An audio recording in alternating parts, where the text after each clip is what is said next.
Ora, muito boa tarde de novo, muito obrigado pela vossa presença.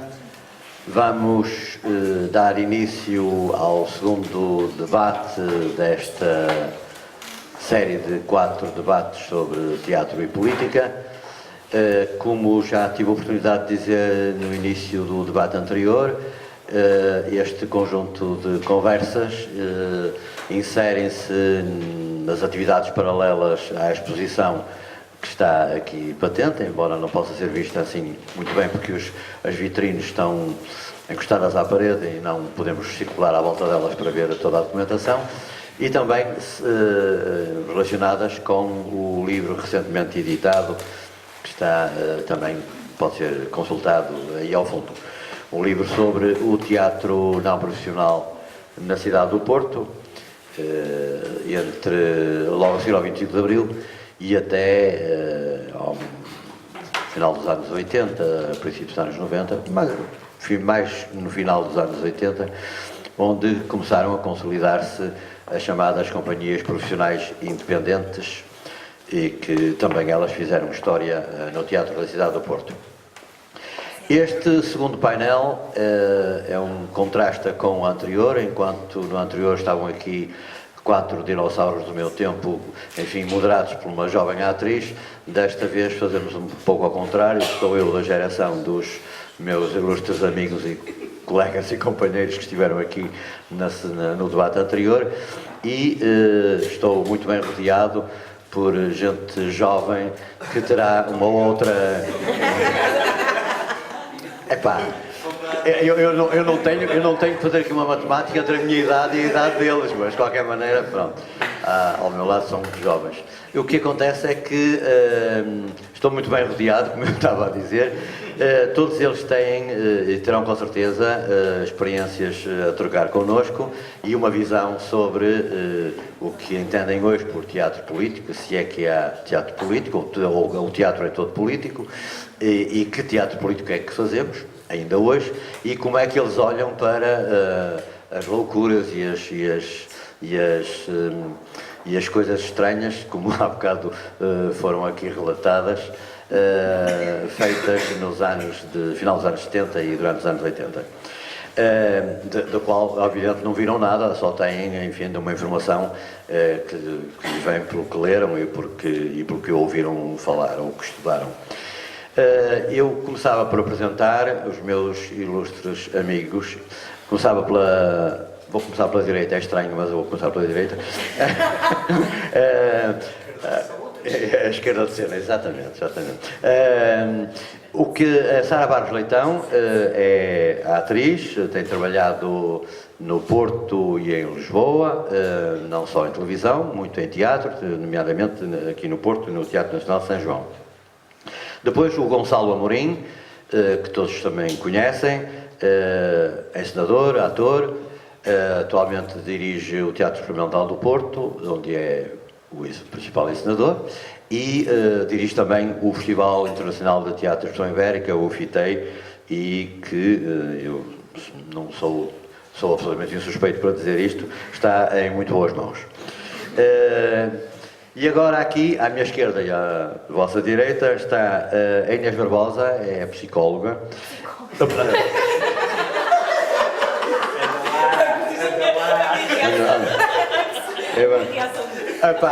Desculpem lá, mas isto é a idade, lá está, é a diferença de idades. É da Sociologia, portanto é socióloga, e fez uma tese... Exatamente. E, portanto... fez uma tese de doutoramento sobre o teatro do oprimido e trabalha com o teatro do oprimido como... Coringa, exatamente. Depois, no outro lado da mesa está o Hugo Cruz, que também é muito conhecido aqui na cidade, não só pelo trabalho que tem desenvolvido com as comunidades, com teatro com as comunidades, dirige o projeto APEL, o festival MESH, que é também já uma referência na cidade, e tem uma importante obra publicada no que diz respeito a projetos artísticos com a comunidade. Pronto, estão apresentados. Eu pedia a cada um deles que fizesse uma primeira enfim, intervenção, entre 12 a 15 minutos, como quiserem, e depois faremos todos perguntas, eu próprio e todos vocês. Espero que haja um debate vivo, como foi o dia há pouco, e polémico, eventualmente. O de há pouco não foi assim muito polémico, foi apenas tirando o Lantério e o Vítor Valente, que discordaram na participação do público nas peças. De resto foi tudo muito pacífico. Aliás, eu vou só fazer um pequeno parênteses, porque a propósito do que disseram de teatro antes do 25 de Abril e como reagiam em relação ao facto de haver censura, eu lembro-me, enquanto eles falavam, de duas pequenas histórias e não resisto à tentação de contar. Eu sou um contador de histórias, espero que me mandem calar se eu exagerar. Mas a verdade é que, quando foi feita a Casa de Bernardo de Alba, no TEP, eu perguntei à Manuela de Melo, como é que esta peça conseguiu passar na censura? E ela disse, dissemos o texto muito depressa. Dissemos o texto muito depressa. Foi tudo... E isso foi a propósito de alguém dizer que, eu creio que foi o Vítor Valente, que dizia que eles eram mesmo broncos, e alguns dos elementos da censura. E é também curioso, também me lembrei de um trabalho recente que eu fiz com o Jorge Louraço sobre o Beckett, em que a páginas tantas eu cito uma carta ou uma informação de um censor que vai ver a peça à espera do Godot, do Beckett, e diz, isto não faz mal passar porque ninguém percebe nada, não acontece nada, só vai ser vista por meia dúzia de intelectuais. Bom, posto isto, vou passar a palavra aos ilustres companheiros. Tu não dizes nada? Não, mas eu ia começar por ser introduzido. Portanto, Sara Barros Leitão. Olá, boa tarde. Antes de mais, agradecer não só o convite ao Mário, mas agradecer-lhe também todo este projeto que envolve esta exposição, que envolve o livro, juntamente com a Luísa, que não sei se ainda está cá, mas sobretudo o que isto nos traz e que nos dá, portanto, esse agradecimento e sobretudo também de poder participar de alguma maneira neste evento, seja neste debate, na apresentação do livro e também num outro sonho cumprido, de alguma maneira, que foi o espetáculo que acompanhou este projeto também, que estreou a 8 de novembro, chamado Little Bee, a partir das memórias do Mário sobre este tempo, e estará em janeiro depois no Rivoli. E então no fundo é um agradecimento pelo Mário me ter deixado partilhar algo que não me pertence, mas que acaba por me pertencer de outra maneira, e isso para mim é assim mesmo muito emocionante, e por isso obrigada. Ao mesmo tempo pedir-vos desculpa, porque apesar de não ter assim aqui algumas coisas escritas, na verdade eu não me preparei, e isto é mesmo verdade, e sempre que sou convidada para algum tipo de coisa, de alguma intervenção a fazer, eu fico a refletir muito sobre isso e acabo por escrever e ler alguma coisa que escrevi para ter a certeza que aquilo faz mesmo sentido. Só que quase todas as vezes que eu faço isso acaba por correr mal. Pronto. E então quis experimentar o que é que seria não me preparar tanto para ver se corre melhor. Pronto. E então, posto isto, dizer que também tenho refletido muito porque é que isso corre mal, ou seja, porque é que sempre que... primeiro, refletir porque é que sou convidada,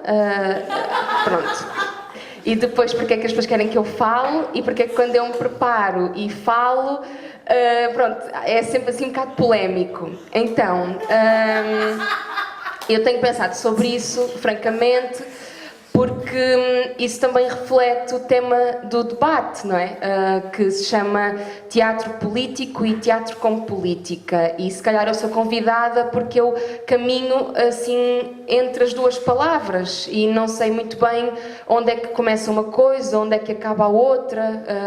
E por isso agradecer também ao debate anterior, que foi tão inspirador, e àquelas pessoas que eu conheço tão bem do que leio e estudo, não tanto da memória que tenho, porque não tenho idade para ter essa memória e a minha experiência no teatro como espectadora, infelizmente não foi assim tão precoce e não tenho uma família que esteja tão ligada, que eu possa dizer que desde pequena que participo ou que vejo. Ela foi um pouco tardia de alguma maneira e foi bastante independente em relação ao que é o meu contexto familiar, mas que desde que comecei a descobrir qual seria o meu caminho, que tenho a certeza que o meu caminho passa por cruzar caminhos que vieram antes de mim.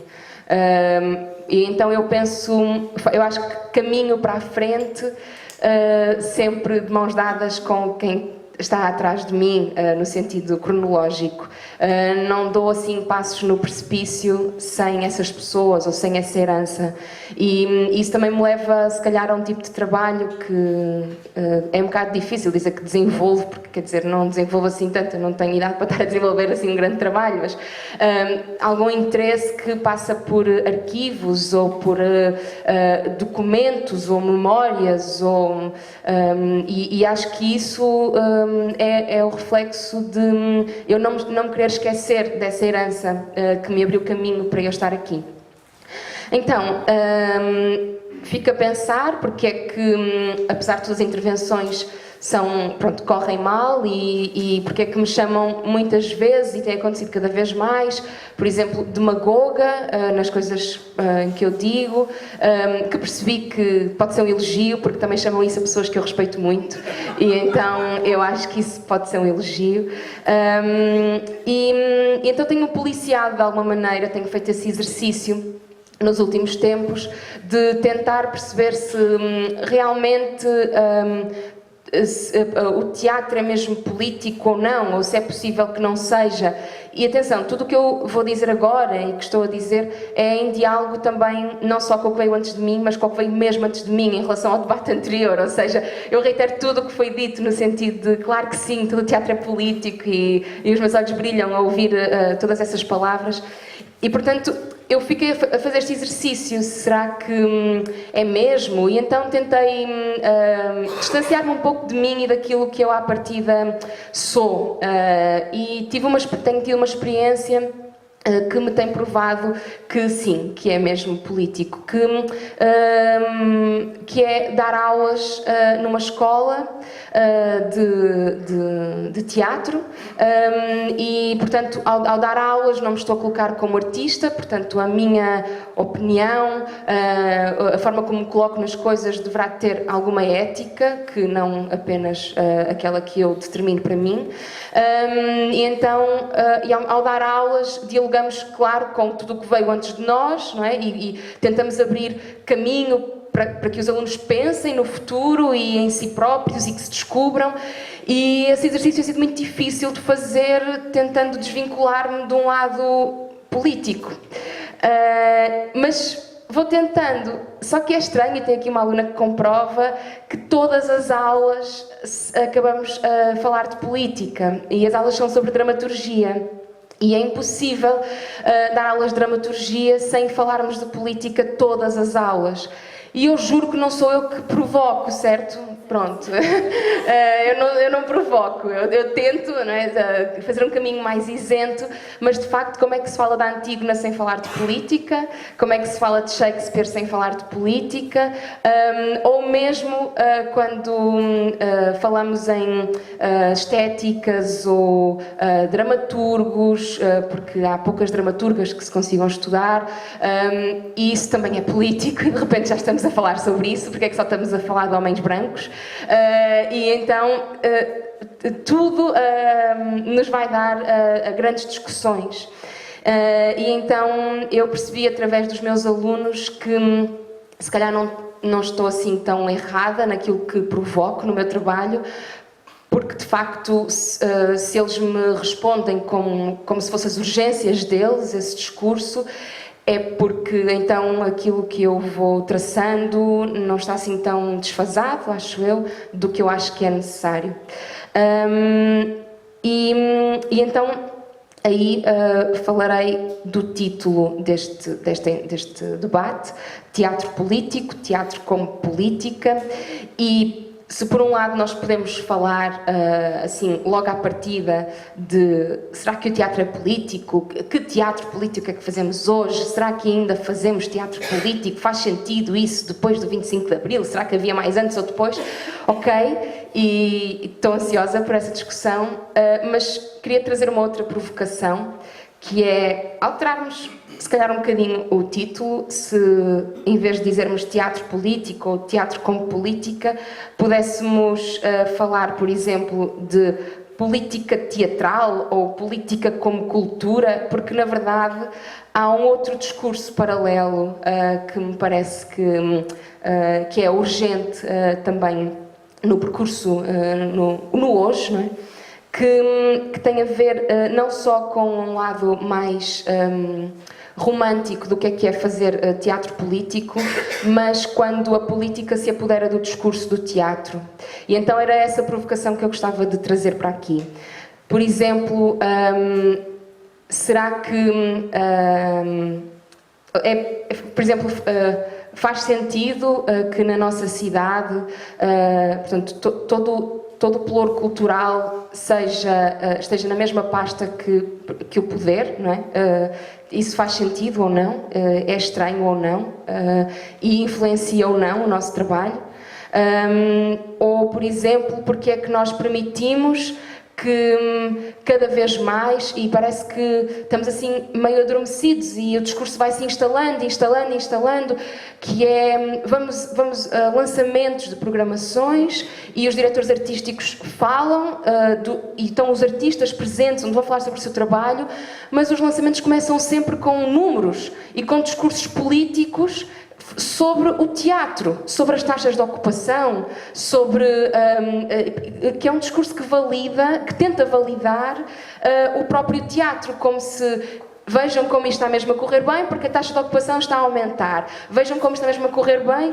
Como? Se calhar é porque não está a correr assim. Pronto, se calhar é por isso. Mas eu acho que este discurso é perigoso se nós não o alertarmos, porque então aí vai ser a nossa medida, que é, então, como é que é a taxa de ocupação do teu teatro? Bom, então se calhar melhor é fechar, e nós já vimos essa história e não correu bem, não é? Então, será que podemos continuar a validar este discurso? Será que... e atenção, eu entendo perfeitamente porque é que este discurso é feito, e porque, claro, mas será que nós não podemos dizer, pronto, acabou, não quero mais esse discurso, isto é um lançamento de uma programação, e eu quero teatro, não quero política, nesse sentido, não sei, trazer para a discussão. E pronto, termino também perguntando e lançando também a discussão que, apesar de ser com... falou-se de nostalgia há pouco e depois percebemos que não era a palavra certa, mas eu de facto sinto uma nostalgia por algo que eu não vivi. Pronto. E tenho uma nostalgia de uma luta que eu não tive. Eu tenho uma nostalgia de uma dificuldade que não é minha, porque quando eu nasço já tenho tudo, não é? E então penso, e agora para que é que eu luto? Será que estou mesmo a lutar? E depois eu olho à minha volta e percebo que também é perigoso acharmos que já passou mesmo tudo e que já estamos mesmo numa nova fase. Porque eu acho mesmo que não passou mesmo tudo e que o 25 de Abril ainda não chegou completamente, de muitas maneiras, mas em relação até à própria criação artística, ele também tem dificuldade em chegar, acho eu, porque me custa, por exemplo, que nós achemos que não existe alguma dominação ou censura quando ela existe.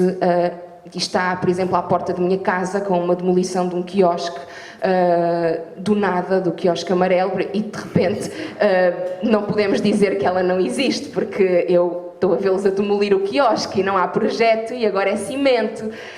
E então mataram um projeto que existia na cidade sem razão, por exemplo.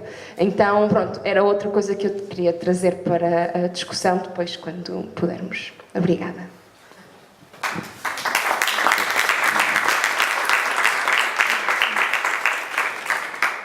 Muito obrigado, Sara. E agora o Gonçalo. Olá, boa tarde a todos. Obrigado, Mário, por este convite. Fiquei até bastante comovido quando me convidaste. há uma relação umbilical, de maneira assim, de várias maneiras. A mais evidente já a referiste. E então foi... E depois, quando me apercebi da constituição do painel, fiquei ainda mais contente. No entanto, o que eu tenho para dizer é assim uma coisa horrível.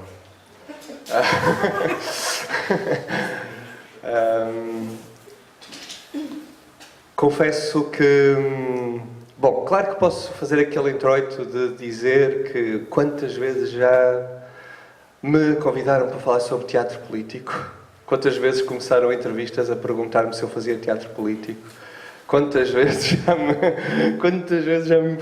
já me fizeram tipos. Às vezes a culpa é minha, claro que eu às vezes digo, eu já disse para uma entrevista que era um encenador socialista.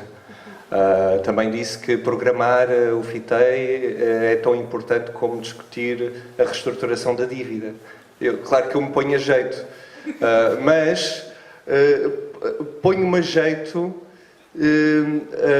não no sentido de que depois estejam sempre a falar disso, mas no fundo para tentar perceber se nós temos alguma importância ou não.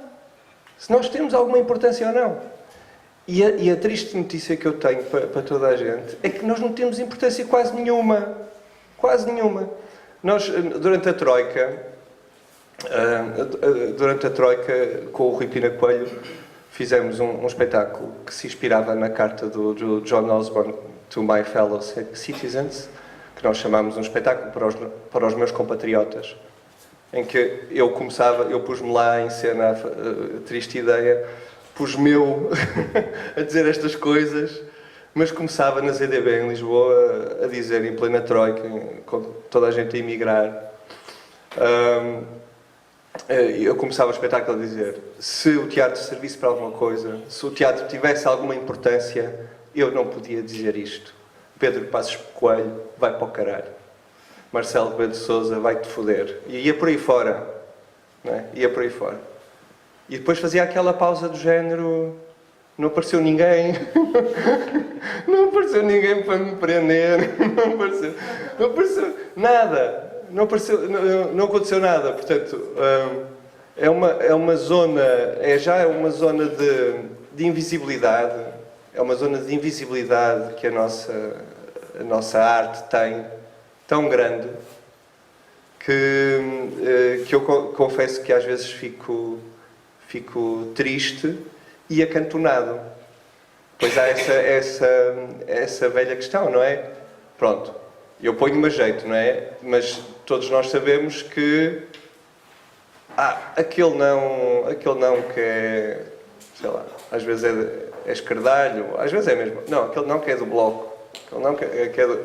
Nós sabemos que... Não, esse não, que... Pronto.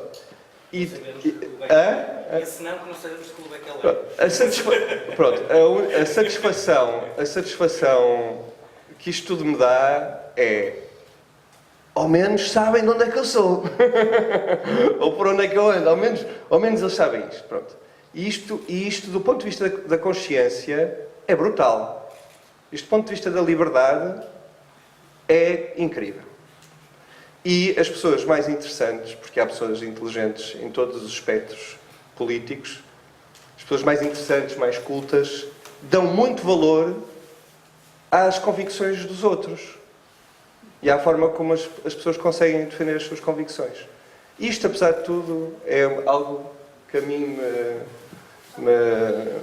me enche de muito orgulho. Não é? Quando uma pessoa tem um bocadinho de medo, às vezes diz, este tem medo, vou perder o emprego. Não, eu vou fazer o que me apetece, vou apoiar quem me apetece, se isso tiver consequências, que eu sei que tem consequências, porque há sempre alguém que vai dizer esse não, que não sei quê, mas se isso tiver consequências, eu sei que foi por uma boa razão.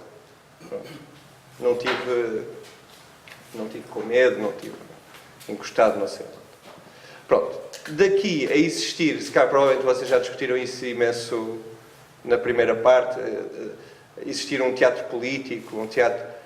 Bom, vocês de certeza, toda a gente repetiu a mesma coisa, eu não estive na primeira, mas mas o facto, tu podes não querer dizer nada e tu já estás a dizer qualquer coisa. Tu podes estar a tentar fugir com o rabo à seringa e já estás a formular pensamento e discurso. E às vezes ditatorial. Quer dizer, eu e o Mário, nós sabemos quem é o Gabigol. Sabes quem é o Gabigol? Pronto. Como não é possível... Toda a gente sabe quem é o Gabigol, de repente. Há para aí 3 pessoas se calhar na sala que não sabem. Nós, na verdade, gostávamos de saber muito... é o avançado do Flamengo. Porque... Pronto, foi um mau exemplo. Toda a gente na sala sabe quem é o Neymar. Pronto. O que já é... Uma pessoa não sabe. O que já é de uma violência tremenda. Porque a quantidade de autores que nós gostávamos de saber, não é? Porque depois, na nossa sociedade, dizem-nos: tu podes escolher. Qual é o teu problema? Tu podes escolher, podes ir à procura, há tanta coisa. Não há assim tanta coisa. É de manhã à noite o Flamengo e o Jorge Jesus e o Neymar. Mesmo que tu não queiras saber quem é o Neymar, tu vais saber quem é o Neymar. Não tens hipótese nenhuma de não saber quem é o Neymar. Portanto, isto é uma ditadura tremenda do pensamento que te moe, corrói. Pronto. Ou seja, as nossas frustrações, os nossos combates na arte estão até as censuras, até tudo isso, o acantonamento, não é? Aqui não, estão a léguas da interseccionalidade da nossa luta. A nossa luta é gigantesca. A arte tem um papel, sempre teve, fundamental, mas a nossa luta na transformação da sociedade é gigantesca. A nossa luta como cidadãos, não é? A maneira como nós nos organizamos internamente em nossa casa, na nossa família, nós, para além da responsabilidade que temos como artistas, temos uma responsabilidade gigante em transformar o discurso dominante. Pronto. Para dar algum espacinho aos artistas, para ajudar a dar algum espacinho a que o discurso dos artistas seja um discurso relevante, porque, desculpem lá o pessimismo, eu acho que não é, tem pouca relevância. Tem pouca relevância. Muito pouca gente se interessa pelo que os artistas dizem. Muito pouca gente se interessa pelo ato coletivo, político, esse sim, mais do que a obra que nós estamos a ver, o ato de nos juntarmos todos numa sala para ver determinado, esse ato profundamente político que é estar perante a presença do ator, não é? Portanto, ao vivo, ali, presente naquele dia e não noutro, com a possibilidade, como aconteceu até na Rússia, de ficares resgatado por terroristas. Foi incrível, não é? Incrível, entre aspas, não é? Tu estavas a ver um espetáculo e aconteceu mesmo um sequestro, com metralhadoras. E durante muito tempo as pessoas pensaram que fazia parte do espetáculo, obviamente. Não é? Porque há belíssimos espetáculos que envolvem metralhadoras. E outras coisas. Como todos nós já vimos alguns. Pronto. Mas claro que quando uma pessoa... Desculpa, isto não teve grande graça, mas quando nós visitamos um país como a Alemanha, e agora para rematar, porque há muito para dizer, em que porque eu acho que também temos problemas ainda de maturidade democrática, não é? E da forma como nos relacionamos com a importância que o teatro e a política têm. Temos graves problemas na educação. Os artistas, os que forem pais, os que forem tios, não sei o quê, deviam tentar contribuir o mais possível para que na educação se tenham abordagens completamente diferentes à literatura, completamente diferentes ao teatro. A Alemanha terá os seus defeitos, mas é um país exemplar na forma como educa os seus cidadãos para ver teatro. E depois vê-se o resultado. Salas cheias, discussão, participação, pouca abstenção. E pronto. É isto, assim, para a primeira pincelada. Já é muita coisa, mas... Muito obrigado. Obrigado.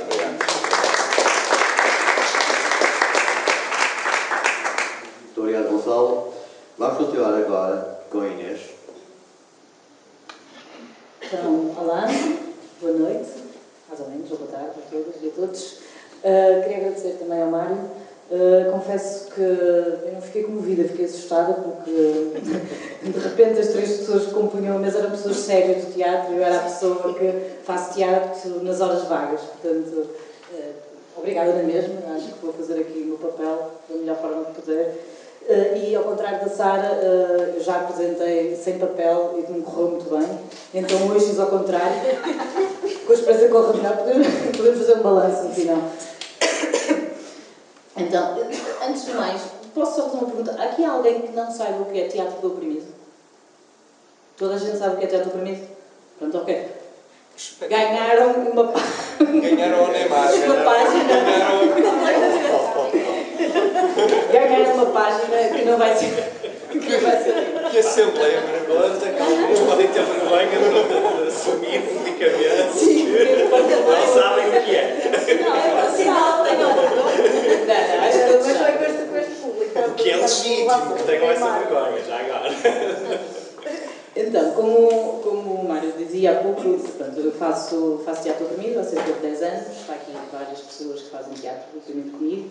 Faço parte também da organização do Oprima, que é um encontro de teatro do oprimido e ativismo, que na verdade tem sido, já conta com 8 edições e que no fundo é assim um pouco aquele grande momento que tem estruturado bastante do nosso pensamento. Então o pensamento às vezes é individual, obviamente, em alguns momentos, mas é sobretudo coletivo, é um pouco aquilo que nós temos vindo a pensar nestes últimos, talvez, 8 anos. E, portanto, é isso, agora vou começar a ler. Durante estes anos tenho acumulado conhecimentos, experiências e reflexões, mas também angústias, dilemas e preocupações, muitas delas partilhadas com algumas das pessoas desta mesa, e que talvez nos possam ajudar a pensar isto do teatro político e do teatro como política. Com ressalva, e eu acho que aqui acho que é importante, que eu não vivo do teatro. E isso não é um pormenor. Portanto, eu posso fazer, tenho a liberdade toda que me permite fazer teatro quando posso e quando quero. Gostava de incidir sobre 5 pontos. Então, sobre os objetivos. Desde os meus primeiros contactos com o teatro do oprimido, afligia-me a possibilidade de fazer dele uma ferramenta somente de formação ou de capacitação. Em Braga, e depois no Porto, e mais tarde através do Oprima, nas redes internacionais que fomos construindo, fui encontrando pessoas que comungavam dessa vontade, de que o teatro do oprimido é, acima de tudo, uma arma de luta. Uma das primeiras estratégias que fomos utilizando foi, em vez de organizarmos cursos gerais sobre o TO, criarmos oficinas temáticas que juntassem as pessoas pelo tema e não pela metodologia. Fizemos oficinas sobre a crise e a austeridade, sobre a representação das mulheres nos mídia, sobre juventude e precariedade ou sobre a orientação sexual e identidade de género. Por outro lado, também sempre tentei envolver-me em iniciativas e projetos em que eu próprio me identificasse com os problemas. Sou mais ou menos jovem, mulher, precária, a viver numa cidade gentrificada. São esses os assuntos que quero debater através do teatro oprimido. Evito trabalhar com grupos sociais a que não pertenço, com temas que não domino, que não vivo na pele. Caso contrário, acho que corro o risco de entrar em discursos paternalistas, desfasados da realidade. Teatro didático no pior sentido do termo. Outro objetivo que vamos tentando implementar nas nossas práticas é o da não divisão social do trabalho dentro do próprio grupo. Eliminar hierarquias e lideranças perenes ou funções demasiado definidas. Todos fazemos tudo. Claro que isto não é assim tão bonito, isto são aqui pessoas que sabem que não é assim tão bonito, mas é o que vai acontecendo, mas à custa de alguns momentos tensos. Sobre os espaços. Ao contrário do teatro convencional, muitas vezes tem de cingir às salas de espetáculo, o teatro do oprimido pode acontecer em qualquer lugar. Em salas exíguas onde se tem de empilhar cadeiras para apresentar as cenas, no espaço de uma escola, associação ou numa junta de freguesia, no meio de uma praça onde decorre uma manifestação popular. Porque não exige por norma grandes aparatos técnicos ou uma logística complicada, é possível levar a cabo um dos objetivos a que se propõe o teatro do oprimido na sua origem. Levar o teatro às pessoas e, sobretudo, levar o teatro onde faz sentido discutir os problemas. Se temos uma peça sobre as propinas, vamos às faculdades. Se queremos falar de exploração laboral, vamos aos sindicatos. Se nos interessa debater o assédio sexual, vamos procurar as mulheres. Nestes anos temos trabalhado em quase todo tipo de espaços e com quase todo tipo de públicos. Na rua, no contexto de protestos públicos, as experiências com teatro de jornal permitiram gerar momentos de energia e mobilização que, fortes e intensos, contaminavam as pessoas ao redor. No mundo académico, por exemplo, tem sido interessante a possibilidade de fazer com que se fuja, nem que seja por momentos, da tradicional forma de pensar e discutir, centrada na palavra, sentados na cadeira, sem corpo, sem emoções, ignorando as experiências que todos trazem consigo. Da mesma forma, no meio ativista, tem sido útil utilizar exercícios de teatro-imagem para desmecanizar discursos e práticas e não estarmos sempre a discutir os assuntos num plano teórico e abstrato. Sobre os tempos. Sobretudo durante o período mais agudo da crise e da Troika, fizemos teatro do oprimido como se não houvesse amanhã. Havia algo que nos movia coletivamente. Uma vontade de questionar o rumo das políticas, de denunciar as injustiças e desigualdades, de perceber o que nos unia e que estratégias podiam ser mais eficazes. Estávamos, talvez, também apaixonados uns pelos outros, pela metodologia e pela própria mobilização social e política que se dava à nossa volta. E depois, esmoreceu. Podemos dizer que esmoreceu porque estamos mais velhos, porque trabalhamos mais, porque alguns de nós tiveram filhos, porque as lutas à nossa volta também estão adormecidas, todas essas razões. A verdade é que essa é uma das grandes limitações no trabalho que vamos fazendo. Para se fazer teatro do oprimido vinculado a um projeto político, é preciso tempo, seja para maturar as peças, seja para garantir continuidade. Lembro-me, por exemplo, de uma das peças que tínhamos, o Metro ao Quadrado, que abordava as questões do desemprego e o discurso do empreendedorismo. As voltas que a peça deu. Estávamos permanentemente insatisfeitos. Havia sempre algo a melhorar, algo que não estava a funcionar. Mas, na verdade, esse processo de discussão interna foi fundamental para que nos apropriássemos da história, dos temas, das leis. Num plano ideal, diria que para fazermos um bom teatro do oprimido, precisamos de um certo grau de urgência e indignação, mas também aquilo que Daniel Ben Said falava, da lenta impaciência, que é esta constância e persistência, o trabalho de formiguinha. Mas como se desenvolvem projetos desses quando não temos dinheiro para o fazer? Quando somos todos precários e precárias? Quando não conseguimos planear o dia da manhã? E esse não é o único problema. E por isso também há um ponto sobre as fragilidades do teatro oprimido. Uma delas é a sua multiplicação, que pode parecer um bocado incoerente depois do que falei.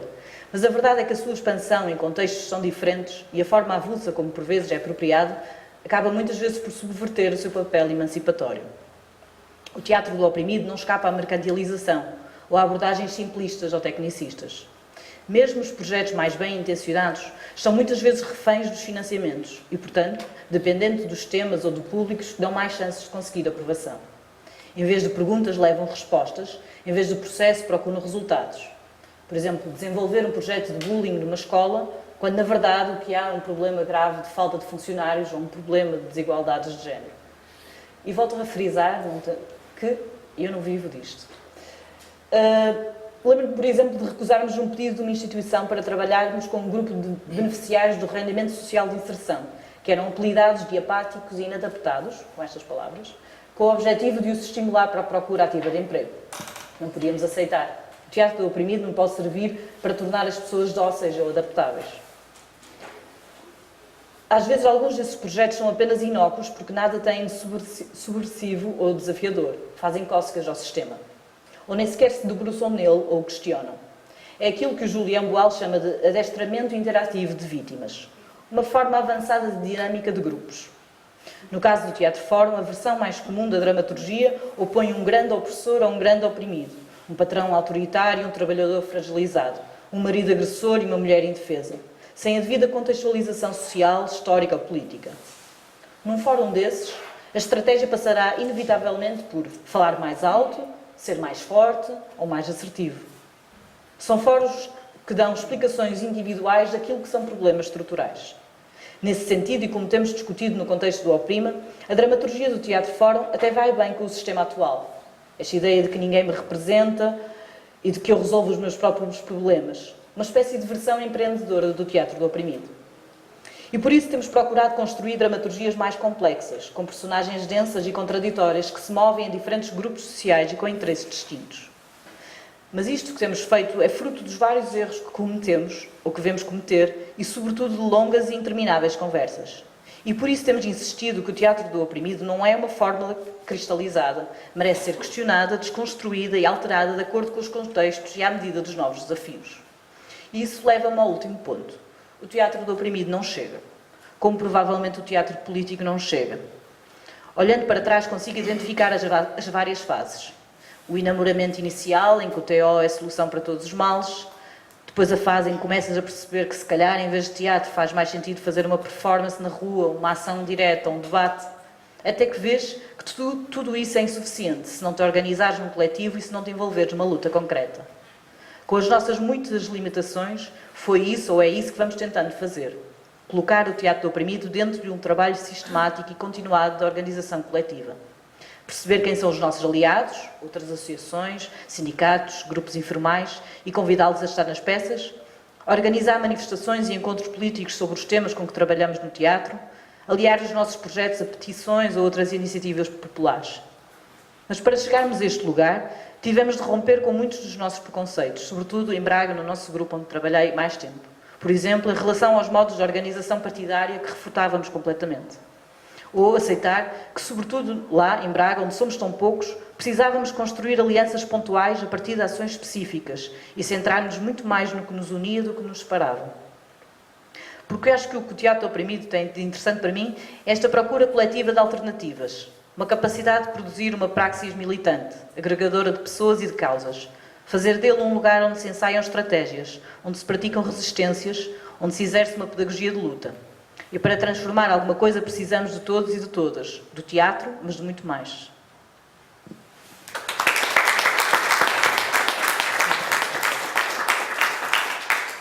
Bom, obrigado.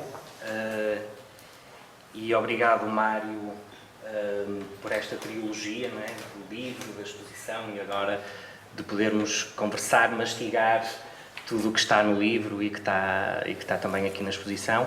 E muito obrigado também à conversa anterior, Vítor, Zé. Fiquei super aliviado, porque, principalmente da forma como vocês terminaram relativamente a todo o teatro é político, deixou-me bastante mais aliviado relativamente ao que viria agora a seguir. Dizer-vos algumas coisas. Obviamente que eu me prendi àquilo que o Mário enviou enquanto interrogação, provocação para esta conversa, teatro político ou e... Não sei como é que estava lá, era ou e? Vírgula. Boa. Teatro com política, não, agora está ali o i. Está diferente. Porque ela é uma questão que obviamente me atormentou, hoje já não me atormenta assim tanto. E dei por mim a pensar em mais perguntas, um pouco ali como a Sara, relativamente a isso.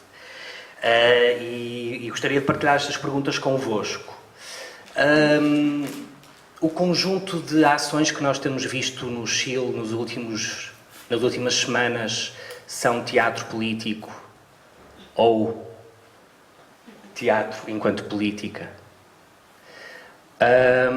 O que temos visto acontecer em manifestações sobre a crise climática em Portugal, organizada e protagonizada por jovens em muitas das suas ações, é teatro político ou é um teatro com política?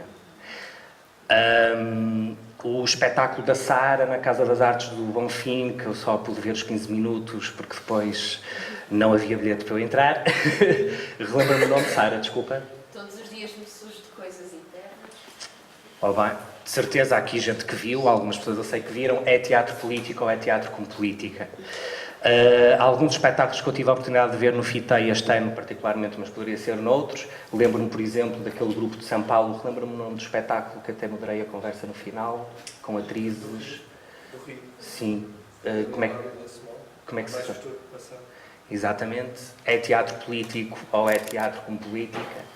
Os vários teatros fóruns que vi no Oprima, vi dois no caso, acho eu, são teatro político ou são teatro com política? Já agora, Isto é um Negro, quando Quebra-Queima, que se apresentou no mês deste ano, são teatro político ou teatro com política.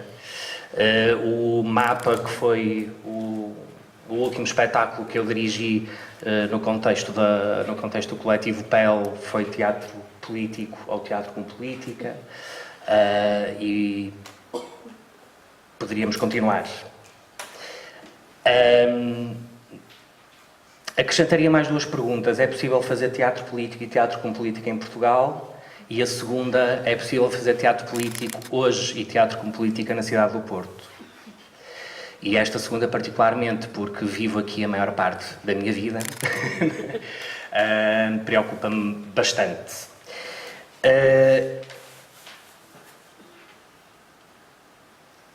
Relativamente a esta dicotomia que me parece mais intelectualizada do que real, eu recorro a algumas ideias, a alguns encontros.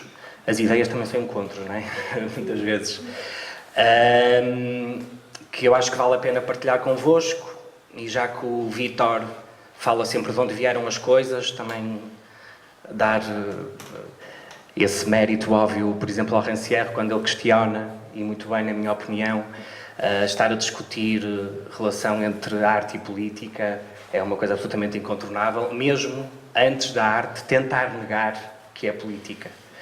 Ou então, outra ideia que tem a ver com a tensão entre o político e o artístico, muito mais do que tentar decidir se é uma coisa ou outra, muito mais do que se tentar que seja muitas vezes um trabalho de pacificação social, ou então de um conflito constante e aberto, que é necessário, do meu ponto de vista, em determinados momentos, mas depois é preciso construir outra coisa a partir disso, e não ficar sistematicamente a escarafunchar a ferida, não é? É uma ideia que me ajuda a pensar estas questões.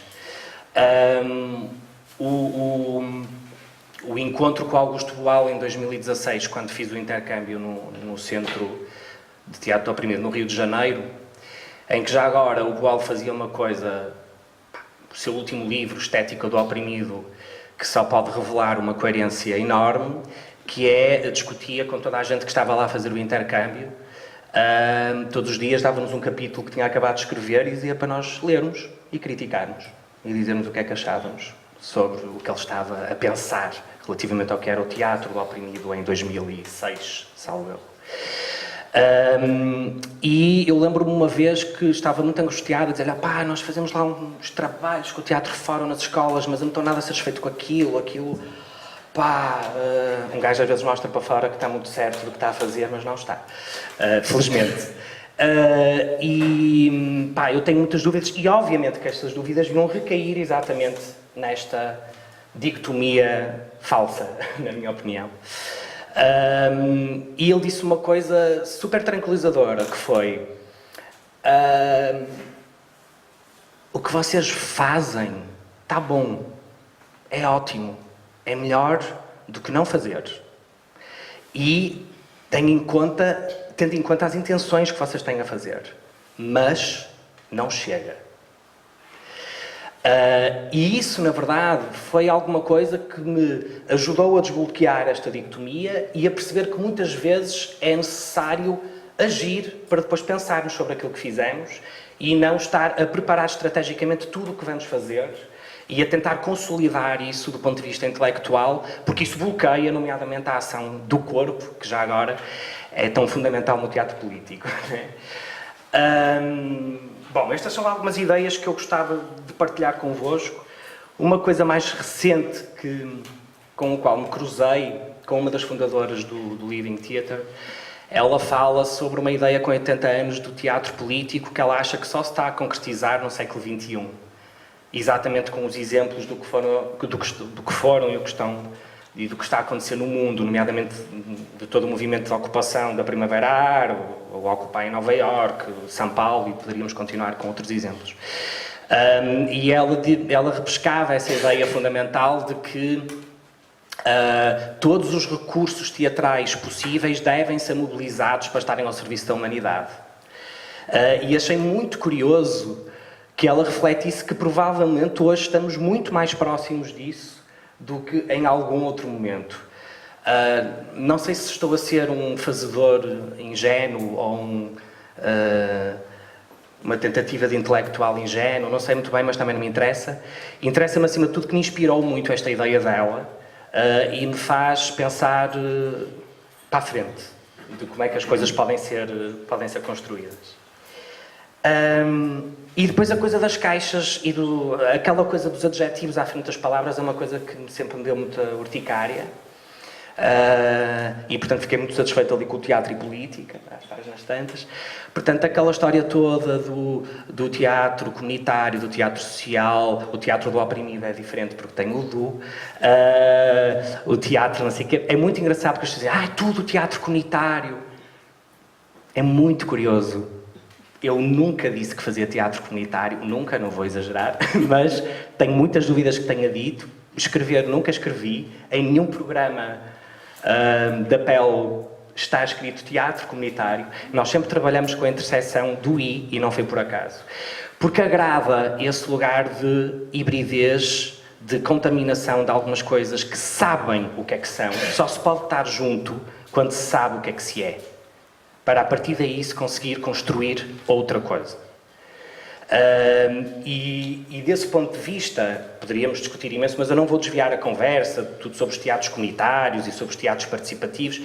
Porquê é que a palavra comunidade continua a ser tão pouco fashion, causa tanta urticária? E porquê é que participativo é tão fashion, tão giro, tão moderno, tão empreendedor, não é?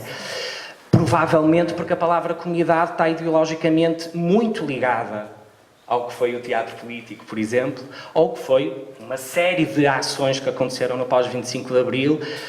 Muita gente neste país chama-me para eu falar e pensar, eu gosto mais de pensar cada vez mais do que falar publicamente sobre estas coisas,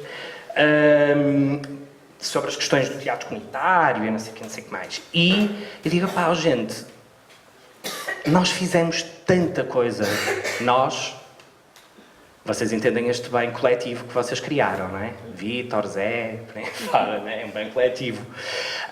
Fizemos tanta coisa no pós-25 de Abril que valeria a pena revisitar, perceber como é que podia inspirar uma série de coisas que nós estamos a fazer, não para reproduzir, mas para entender bem o que é que aconteceu. E a questão do participativo é uma palavra que não tem essa base ideológica tão enraizada, tão fundamental e tão clarificada. E por isso é que isto é muito pouco giro, não é? Ou seja, mesmo as programações culturais pensam muito bem se põem lá a palavra comunidade ou não. O participativo, toda a gente é participativo, até já enjoa, por favor, deixem os atores fazer monólogos, deixem os encenadores dirigir monólogos, porque isso também é criação artística, ok?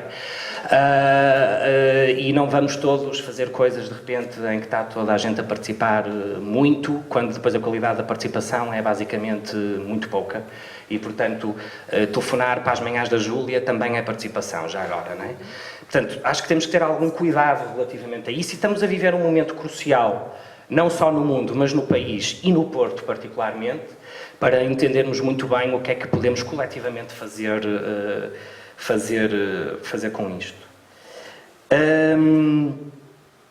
E vou terminar, Mário. Acho eu. Está quase.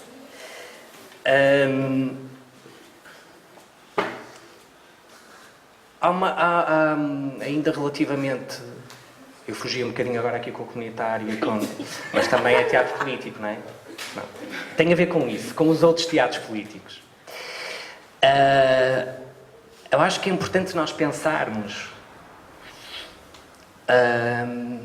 por isso é que eu gostei muito de ouvir que todo o teatro é político, não é?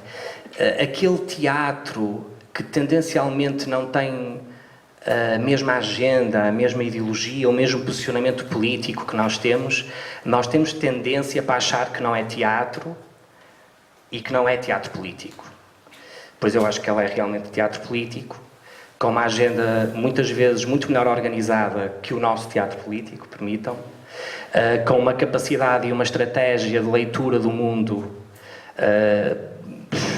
em cima do acontecimento e, portanto, o desafio que eu lançava a esta mesa e a toda a gente que esteja nesta sala, porque fiquei muito feliz mesmo por este encontro. Acho que foi preciso mesmo muito caminho para chegar até aqui, porque e tem que fazer essa conexão, obviamente, com o próprio percurso da PEL, né? Quando a PEL começou a trabalhar há 14 anos atrás, vivia-se um pré-crise, um esgotamento das políticas sociais, já se previa um mal-estar social muito complexo e, portanto, a PEL caiu que nem ginjas. As instituições sociais amavam o nosso trabalho, era a inovação social, tudo bombava à volta disso. E com a área cultural, ninguém queria conversa connosco, não é? Desde burgueses sem a mínima preocupação de entenderem de onde é que nós tínhamos vindo e qual é que tinha sido o nosso percurso, desde burgueses com a mania que fazem teatro do oprimido, até, bom, de tudo, não fazemos teatro, aquilo é uma animaçãozinha, ganham rios de dinheiro à custa disto, pronto. Mas também vocês sabem todos, quem anda nestas coisas sabe todo como é que isso é. A partir de determinada altura, quando nós entramos na crise, assim, à séria, não é? As instituições sociais começam a não gostar muito das parcerias connosco, porque as pessoas pensavam demais. Não é? E, portanto, quando nós começamos a instigar, por exemplo, porque é que a assistente social, a psicóloga, o psicólogo, o sociólogo, ou o que fosse, que estão nas equipas da RSI, não trabalhassem questões políticas e, por exemplo, que um pobre já agora tem direito a manifestar-se, porque quem está nas manifestações é a classe média, não é? Os pobres não se manifestam, porque nem sequer concebem, muitas vezes, que têm direito a isso. As instituições sociais já começaram a achar, tipo, ok, eles são giros, mas se calhar ocupam muito palco, né? E falam demais, e portanto as negociações começaram a ser muitas vezes complexas, né? Obviamente que eu estou a generalizar com belíssimas exceções de parceria que duram até hoje e que fazem este caminho acontecer conjuntamente. As estruturas culturais, estávamos agora aqui a entrar naquela ruptura, não é? Ali início dos anos 2000, depois apanhou ainda ali aquela primeira década, começaram as políticas culturais a estourar. Não é? E, portanto, a área cultural começou a achar giríssimo este trabalho, não comunitário, mas participativo. E, portanto, começou a abrir-se um espaço. Eu costumo contar que, por exemplo, nós criamos um eixo na PEL porque nós não tínhamos nenhum festival que nos programasse. E, portanto, decidimos criar o nosso festival. Já agora, para podermos dialogar com outros colegas no mundo e no país que faziam um trabalho semelhante. Não foi por autorrecriação que achamos que era giro, nem que a cidade necessitava de um festival. Foi absolutamente egocêntrico. Nós precisamos de discutir isto com alguém, não é? E depois o FITEI foi o primeiro festival, através do Mário, que nos convidou para fazer alguma coisa no seu contexto. E volto ao desafio. Não é? E hoje a Karina manda-me uma notícia maravilhosa, mas eu não vou começar por essa notícia. Vou começar por uma coisa que vi esta semana no Pingo Doce, porque me interessa falar do teatro de hoje. No Pingo Doce tinha uma campanha chamada Bairro Pingo Doce Feliz. A causa mais votada pelo bairro recebe até 1.000 euros. Vote na sua causa preferida. Então nós vamos ter que escolher entre duas causas sociais da área de Campanhã, votar, participar ativamente para escolher a miséria dos 1.000 euros que cada um destes projetos sociais em Campanhã vai ganhar. E nem vou discutir... É para ultra participativo. Dão-te umas fichinhas para tu meteres dentro daqui. Então, eu acho que este podia ser um estímulo giro para um processo criativo coletivo entre nós. E o outro estímulo é a notícia que hoje a Karina me enviou e que eu já partilhei com muitos colegas brasileiros, e não só, que é sobre... Já que falamos de futebol, Gonçalo... É um especialista? Já que falamos do futebol, temos o JN, que suponho que continua a ser um dos jornais do país com maior tiragem, não é? Dignos herdeiros dos descobridores portugueses. Portugal é o único país com... Espera aí, eu estou a ficar velho, pá. Estou a ver muito mal. Com treinadores que ganharam a Liga dos Campeões, a Taça dos Libertadores e a Liga dos Campeões Africanos. Pronto, é outra proposta para pensarmos como é que podemos fazer teatro político hoje. Obrigado.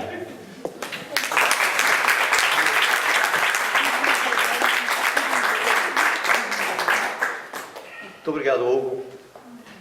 Antes de passar para o público, para as vossas intervenções, as vossas perguntas, havia aqui duas notas que eu tomei enquanto vocês falavam aqui na mesa, e creio que foi a Sara que disse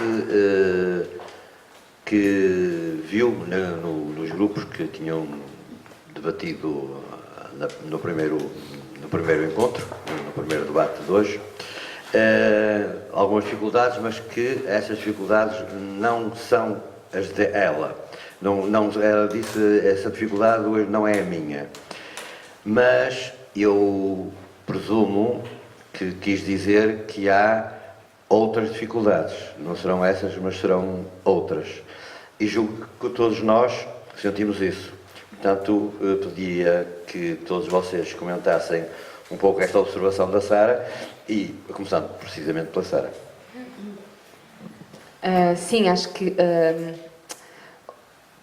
o que quis dizer tem a ver com o perigo, por exemplo, de acharmos que a minha geração não tem nada para fazer, não é? Porque já foi tudo feito, quando na verdade eu acho que temos uma grande responsabilidade na continuação da abertura desse caminho que já foi apontado, mas que ainda não está feito. Então, o que quis dizer é que se antes nós sabíamos quem era o inimigo, agora não sabemos, por exemplo, e isso também é um problema. E acho que isso é uma das dificuldades, não é? E depois há outras que, por um lado, parece que foi o que quis dizer há pouco, por um lado parece que já passaram e que nós já falamos todos sobre elas de uma forma muito aberta, como se fosse uma coisa que tivesse ficado realmente lá atrás, quando na verdade continua entranhada. Então, em pequenos poderes, como autárquicos ou municipais, consegue-se entender que na verdade ainda há uma grande nostalgia, aí sim, por um tempo que ficou lá atrás. Pronto, e isso também é difícil, é uma das coisas com que eu me deparo muitas vezes. E ao ouvir estava também a tentar perceber, ou seja, que problemas é que eu tenho hoje, não é? E um deles é, por exemplo, em relação ao teatro como política, é esta profissionalização, não é? De que eu sou herdeira e sempre trabalhei apenas como profissional, portanto, desde que saio da escola, tenho acesso a uma escola e isso altera completamente o panorama e eu saio como profissional, portanto, a realidade é muito diferente e a responsabilidade também, penso eu. Do diálogo, do que está para trás e do caminho que eu vou construir. Por exemplo, uma dificuldade é como é que eu, apesar de tudo, faço teatro político, claramente político, uma peça um espetáculo onde há montes de entrevistas em todos os meios de comunicação, em que é claramente, ou seja, por exemplo, a morte de Anton, que teve no Teatro Nacional São João, acho que ninguém duvida de como é política a peça, certo? Ou seja, e vem em todos os jornais. Como? A obra do Büchner é uma obra política? De teatro político? Claro. Tenho dúvidas. Ok, é discutível, mas então o meu ponto é a cobertura que foi feita, portanto. Foi, isso sim. Pronto, era aí que eu queria chegar. A cobertura que é feita nos jornais hoje, pronto, e não podemos esquecer-nos que está num Teatro Nacional, no nosso Teatro Nacional, a cobertura que é feita e tudo o que nos vendem, não é? Que é realmente uma grande obra política onde se grita a revolução, onde, pronto, depois e agora podemos discutir se é ou não teatro político, mas a verdade é que nos é vendida dessa maneira. E, por exemplo, os atores que fizeram parte desse espetáculo receberam menos do que qualquer outra produção que se fez no Teatro Nacional de São João até ao momento. Foi-lhes proposto um ordenado menor. E então eu também pergunto como é que nós lidamos com isso, não é? Como é que se faz, como é que se diz aquelas palavras num teatro e depois os assistentes de sala estão numa empresa de outsourcing sem qualquer segurança no trabalho. Portanto, eles próprios têm que pagar do ordenado, dos 5 euros que recebem à hora, é-lhes descontado um valor para o seguro. Pronto, então isso cria-me também novos problemas, não é? Que ética, como é que eu faço? Sendo que há sempre aquela história, quando perguntaram, a Rosa Montero tem este momento onde descreve no livro A Louca da Casa, que numa entrevista lhe perguntavam, mas como é que escreve? Diga-nos, não é? Como é que escreve? E ela respondeu, penso que esta história não é dela, mas ela tenta citar, que é...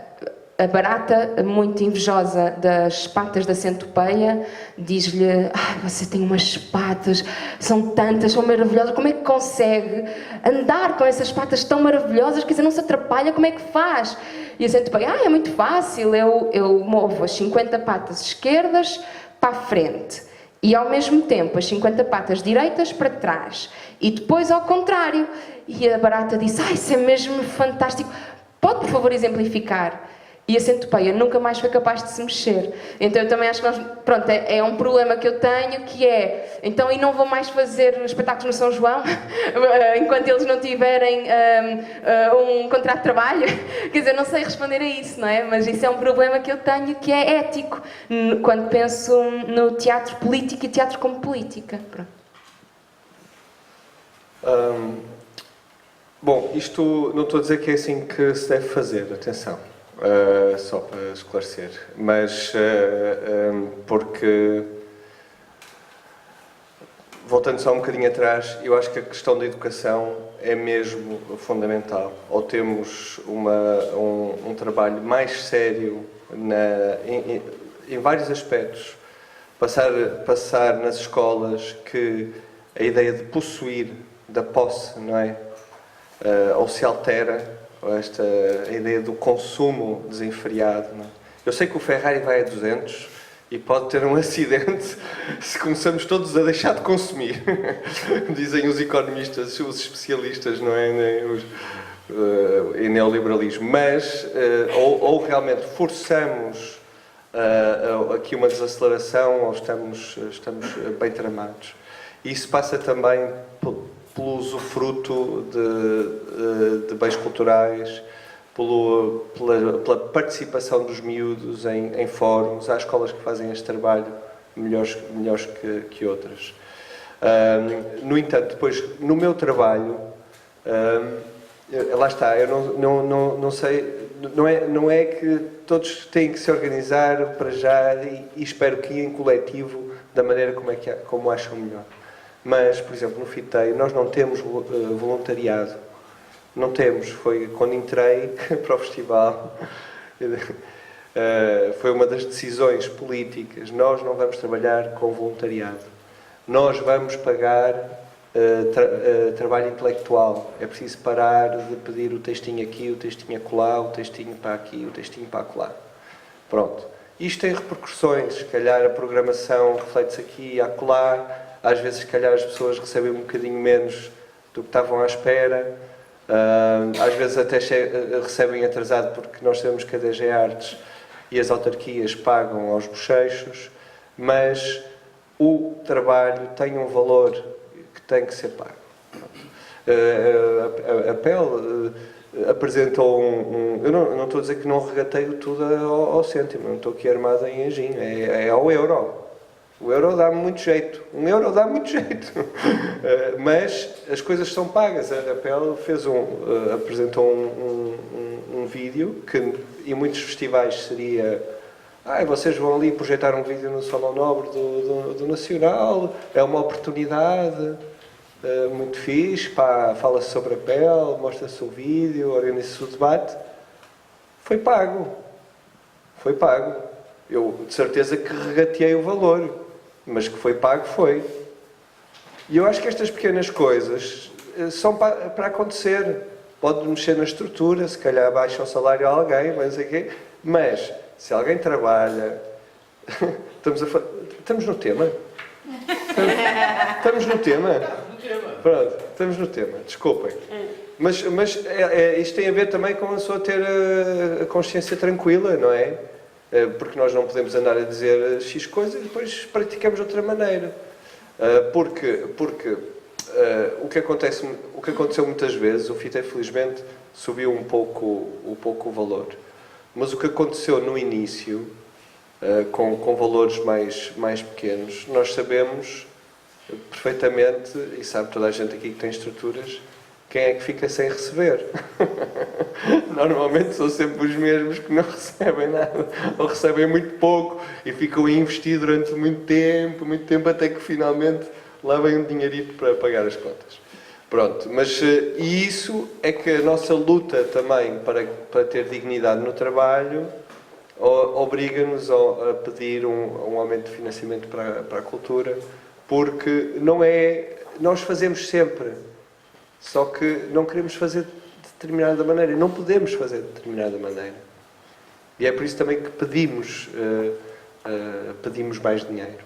E depois outra coisa muito importante, pelo menos na minha formação, o meu pai foi meu professor de expressão dramática, e nós estamos aqui a formar homens, não estamos e mulheres, não é? Não estamos a formar atores. E esta questão para mim também é fundamental, porque isto não é sobre mim. Trabalhar em teatro para mim não é sobre mim, é aquilo que eu consigo fazer em coletivo. Em qualquer estrutura em que estive, é o que eu consigo fazer em coletivo, e sei que esse coletivo vai estar ali a ajudar-me nos melhores e nos piores momentos. Nós tivemos momentos terríveis, né, há bem pouco tempo, não é, de depressão absoluta, que envolveu até a ida ao psicólogo, e felizmente, como somos muitos, podemos apoiar e podemos continuar. Agora, isto tem que ser um karma, a nossa vida nas artes tem que ser este karma. Não tem que ser este karma, mas se não... Eu sei e espero que a malta assim, mais nova também tenha muita força, não sei o quê, porque apresentaste-me como jovem, mas eu não sou jovem. Tenha muita força e muita garra, caraças, para partir isto tudo, mas a maior parte das pessoas, este grupo está aqui, a maior parte das pessoas não está interessada no nosso trabalho. Claro que nós temos algum privilégio nos jornais, nos meios de comunicação social, não sei o quê, mas grande parte, há muito trabalho a fazer que não é nesta discussão que estamos a ter aqui. Há imenso trabalho a fazer. Alguns de nós vão tentando fazer, não sei o quê, mas há... Passa pela discussão que estamos a ter aqui. Claro que sim. Claro que sim. Que sei lá. Claro que sim. Claro que sim. Eu não estou a dizer que não sabem fazer estas discussões,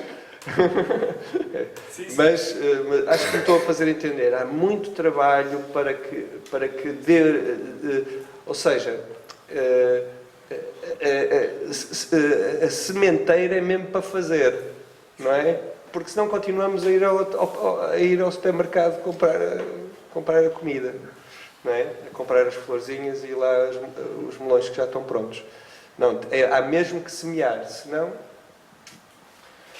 É isso. Nós não podemos chegar à conta do supermercado e dizer eu sou ator, posso levar as batatas? Querem comentar? Sim. Eu não sei se foi exatamente isso que querias dizer, ou a Sara, mas eu também sou uma saudosista do PREC e acho que, para mim, quem me dera ter vivido aqueles momentos e na altura que era luta a sério e que as pessoas faziam revolução. Mas eu não me identifico mesmo com essa ideia de que não sabemos quem é o inimigo ou que já está tudo conquistado. Eu tenho 36 anos e todos os dias sinto que os efeitos dos restos da crise. Ou seja, há 13 anos atrás eu ganhava mais, pagava metade da renda e tinha um contrato. E agora não. E, portanto, esta ideia de que nós vamos caminhar para algum lado já foi à vida há muito tempo. E eu não estou numa situação tão má como imensa gente no Porto, em Portugal, seja de classes sociais ou grupos minoritários que estão em situações bem piores. Portanto, eu acho que não nos faltam mesmo motivos, nem faltam alvos que realmente nós queremos denunciar, criticar e para os quais nós queremos mobilizar a nossa força política, através do teatro ou fora do teatro. Agora, em relação às dificuldades, não sei se era exatamente isso, eu e o Hugo estávamos com essa ideia do que eram as dificuldades. Eu acho que já falei um bocado isso. Eu acho que no nosso caso, lá está, não vivemos do teatro do oprimido ou de outras ferramentas artísticas que também usamos, acho que tem a ver com aquilo que eu acho que falei, que é esta grande contradição, que é nós queremos ter liberdade para fazer o que quisermos, queremos ter liberdade para mandar toda a gente ao ar, mas também somos precários e precários o suficiente para depois não ter dinheiro para apanhar um autocarro para nos encontrarmos, termos que ter 2 empregos ou 3 empregos e não temos tempo. E, portanto, esta liberdade e esta falta de contradiz com a falta de financiamento, porque se calhar, se o tivéssemos, já éramos capazes de fazer mais. Então, isto... Eu, infelizmente, e isso é se calhar o meu momento mais pessimista, porque normalmente até sou bastante otimista, tenho muita dificuldade em ver-nos a nós, os nossos grupos, a fazer um trabalho de continuidade. E quando eu digo continuidade, já não é mais do que 1 ano. Não conseguimos também fazer alianças, acho eu, temos dificuldade. E temos dificuldade em traçar um eixo muito claro do que é essencial, do que é que nós queremos combater. É muito nessa linha, não acrescento muito mais a isso. Acho que a grande dificuldade está realmente numa grande incoerência entre, se nós pensarmos no que é um trabalho de criação, no que é um trabalho de programação, que eu acho que também é um trabalho de criação, é uma dramaturgia feita de uma forma diferente, construída de uma forma diferente,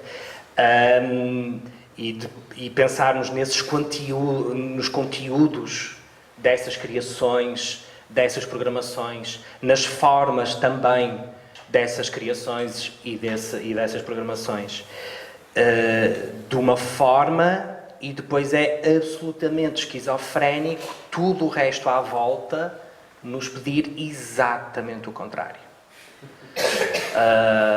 E às vezes é mesmo assim gritante, né? E depois, na tentativa de construirmos rede, de construirmos aliança, de acharmos que estamos do mesmo lado da barricada, e é importante dizer as coisas assim, assim umas nuances de personalidade, diz uma coisa e depois os atos, como falava o Zé, e muito bem ali no remate da conversa inicial, depois os comportamentos são completamente contrários, fica um caos instalado, que aliás é intencional, não é? Diga-se de passagem, que a mim eu sinto como uma grande dificuldade. Então, tudo o que possa ser estarmos mais juntos, que não seja só paleio e seja ação, eu sinto-me ultra necessitado de me sentir com os meus. Ou com os meus no sentido daqueles que estão mais próximos da minha forma de pensar. Não é que pensem da mesma forma que eu. Jamais, como dizia o outro. Não é? Ok? Então, e desse ponto de vista, temos que ser rápidos. Estamos a perder muito tempo, muito sinceramente. E isto tem tudo que ver depois com uma série de lutas que se assumem como setoriais da cultura, que se assumem como questões profissionais de direitos dos trabalhadores da área da cultura e que, lamento, estou totalmente em desacordo. A luta pela cultura é muito mais que isso, do ponto de vista do que é uma sociedade. Se nós continuamos a bater nessa tecla, temo que vai piorar.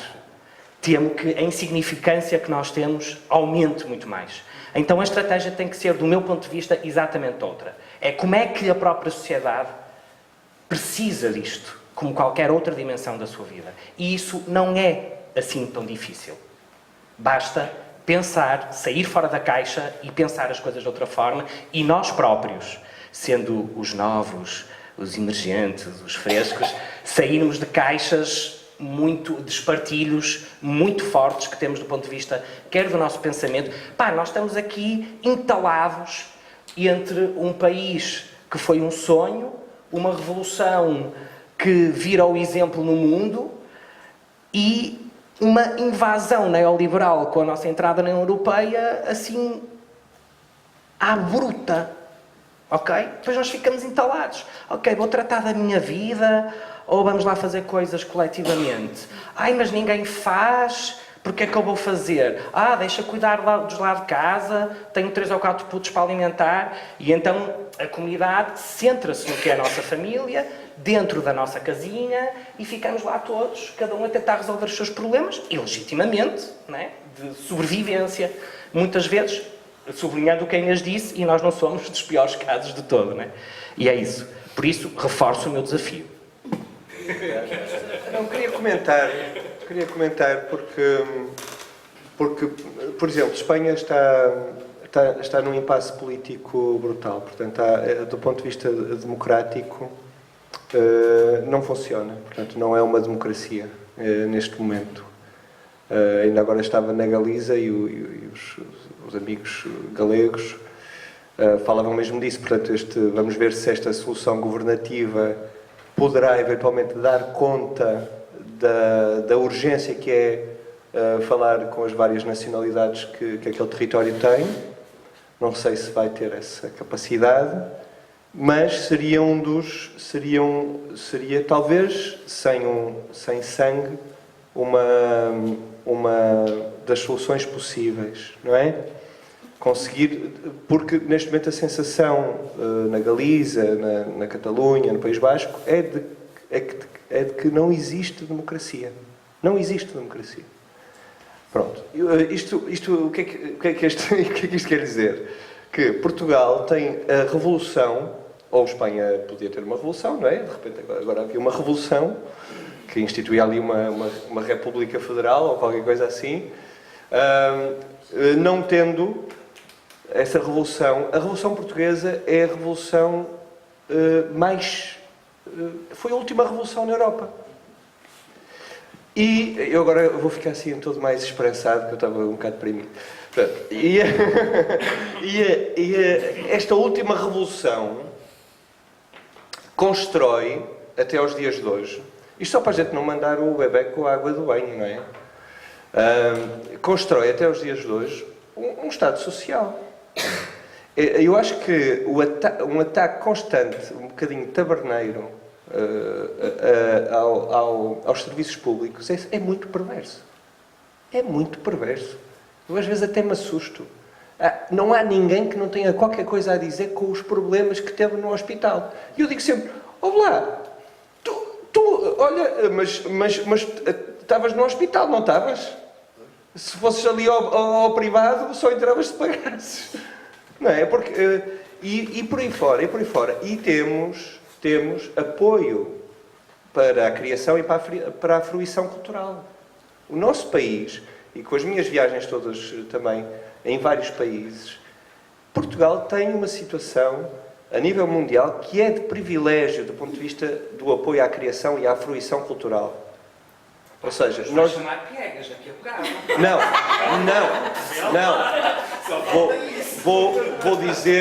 Vou dizer que estamos, que era onde eu queria chegar, estamos num momento muito perigoso do ponto de vista da demagogia. Aqui não no caso da Sara, que é uma maravilhosa demagoga, como os outros bons exemplos, e porque também faz parte da política, podermos trabalhar as palavras para chegarmos onde queremos ir, mas existe um risco muito real em Portugal, como noutras partes do mundo, mas está a chegar a Portugal, de rapidamente esta coisa da saúde, esta coisa da educação, esta coisa da cultura, é só despesa. É só despesa. Mas provavelmente se não tivéssemos tido geringonça, já agora quem ganhou as eleições foi uma coligação, isso teria acontecido. O que eu quero dizer é que não devemos ser muito ambíguos, ou seja, o discurso anti-Estado Social não ganhou. Não ganhou aqui como não ganhou em lado nenhum. vai ganhando. Vai ganhando. Mas também nós também somos muitos.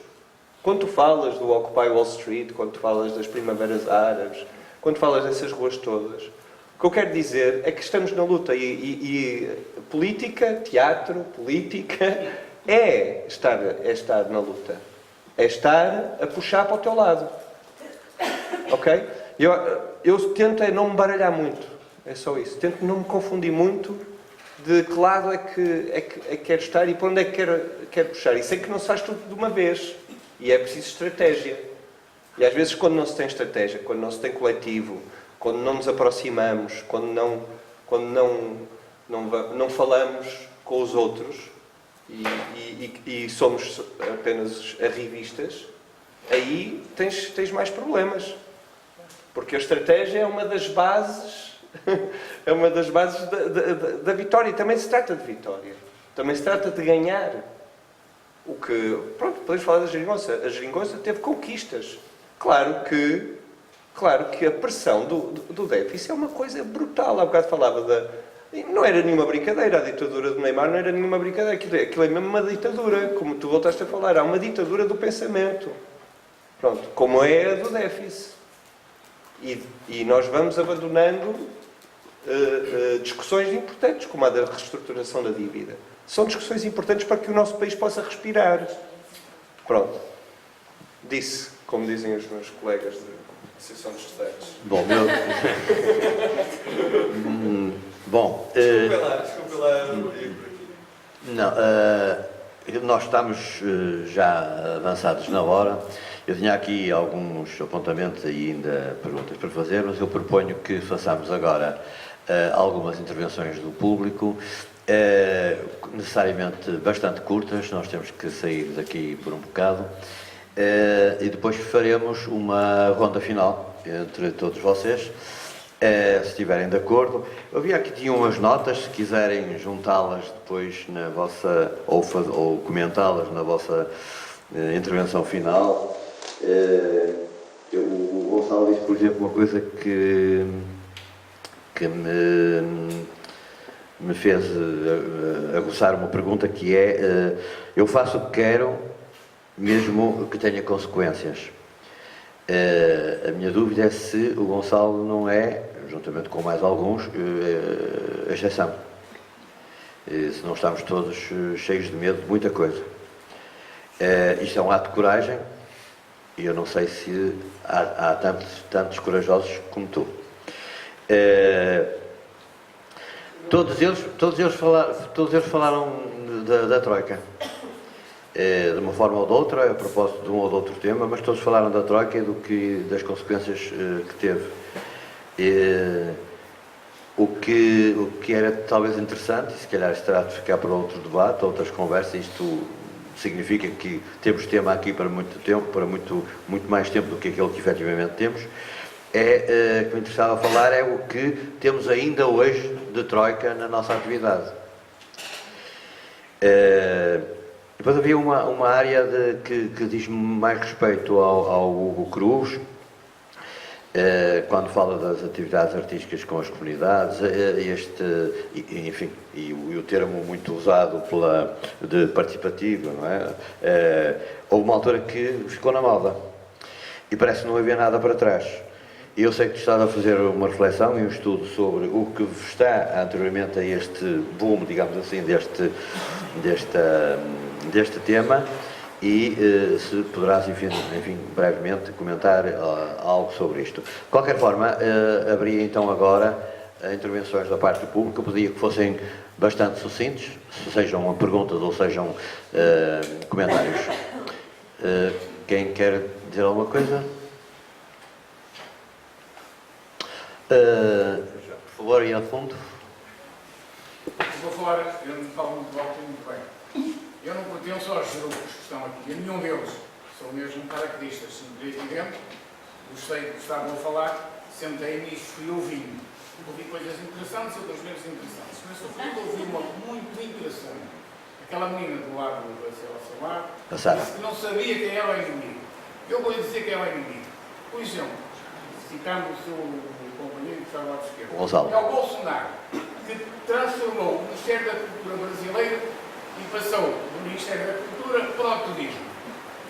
Isto já é um ato revolucionário, ou contra-revolucionário, ou aí vê-se onde está o inimigo. O inimigo está no Chile, está no Chile, o inimigo está naquele cavalheiro que fez a revolução boliviana, que criou o moral. Então, o inimigo só muda de rosto através dos séculos. O inimigo é sempre contra os pobres, sempre contra os mais desfavorecidos. E tem vários espaços. E tem vários ideias. Hoje tem vários nomes, claro. O pontinho será o tudo. Tenho dito. Muito obrigado. Zé Soeiro. E depois aí atrás.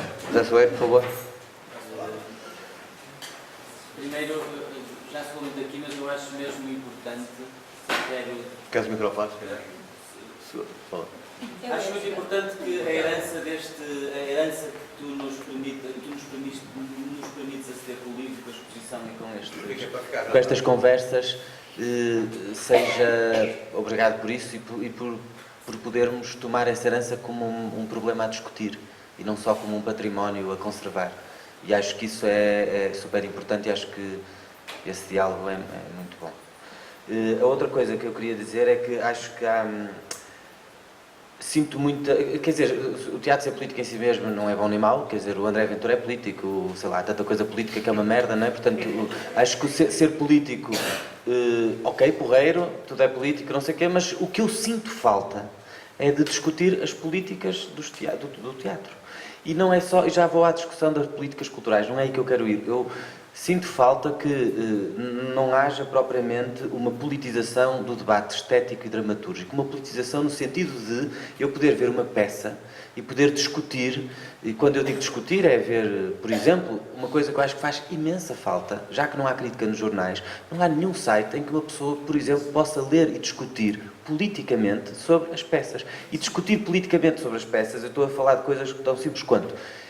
No Oprima tivemos uma peça do NARP, que fala sobre a herança colonial na cidade do Porto. Eu gostava de discutir essa peça, de poder falar sobre ela. Não se falou sobre a peça, quer dizer, alguém pode ter conversado, mas nós não falamos no Oprima sobre a peça, nunca vi nada escrito sobre a peça, não há discussão pública sobre isso. Eu gostava de discutir, porque acho que ela traz coisas super importantes, acho que ela também tem um vazio sobre o racismo hoje, e as suas manifestações hoje. Eu queria discutir isso. Queria discutir peças que vi no MES.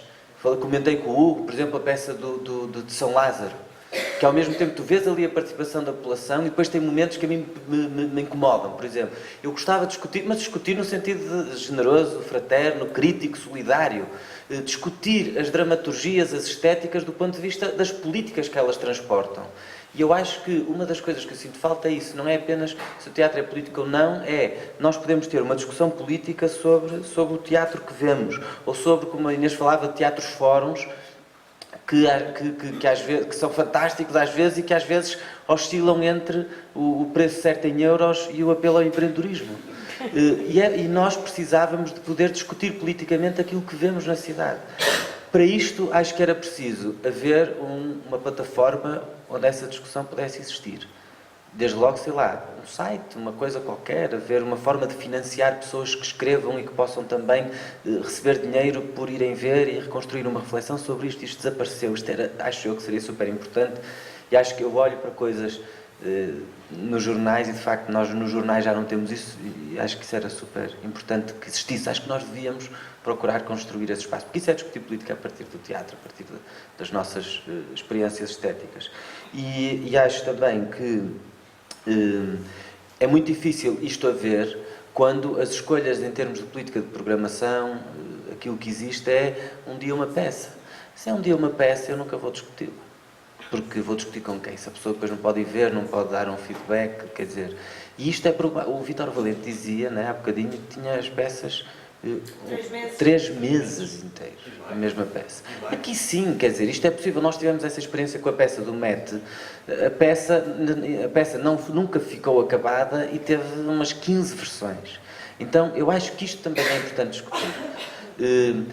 Para além das questões político-laborais, pronto, e que também são super importantes, eu acho que aflige-me a falta de conhecimento da malta da área do teatro sobre direito do trabalho. Eu também não sou especialista em direito do trabalho, mas aflige-me que coisas básicas do género, ler o que é que diz o Código de Trabalho sobre o que é um contrato, quer dizer, que não se lê. Tipo, as pessoas acharem que para se ter um contrato de trabalho tem que se ter um horário fixo, ou para se ter um contrato de trabalho só se pode trabalhar com uma entidade, ou para se ter um contrato de trabalho ele vai ter que trabalhar na companhia a vida toda, quer dizer, coisas básicas que não há. Como é que... Pronto.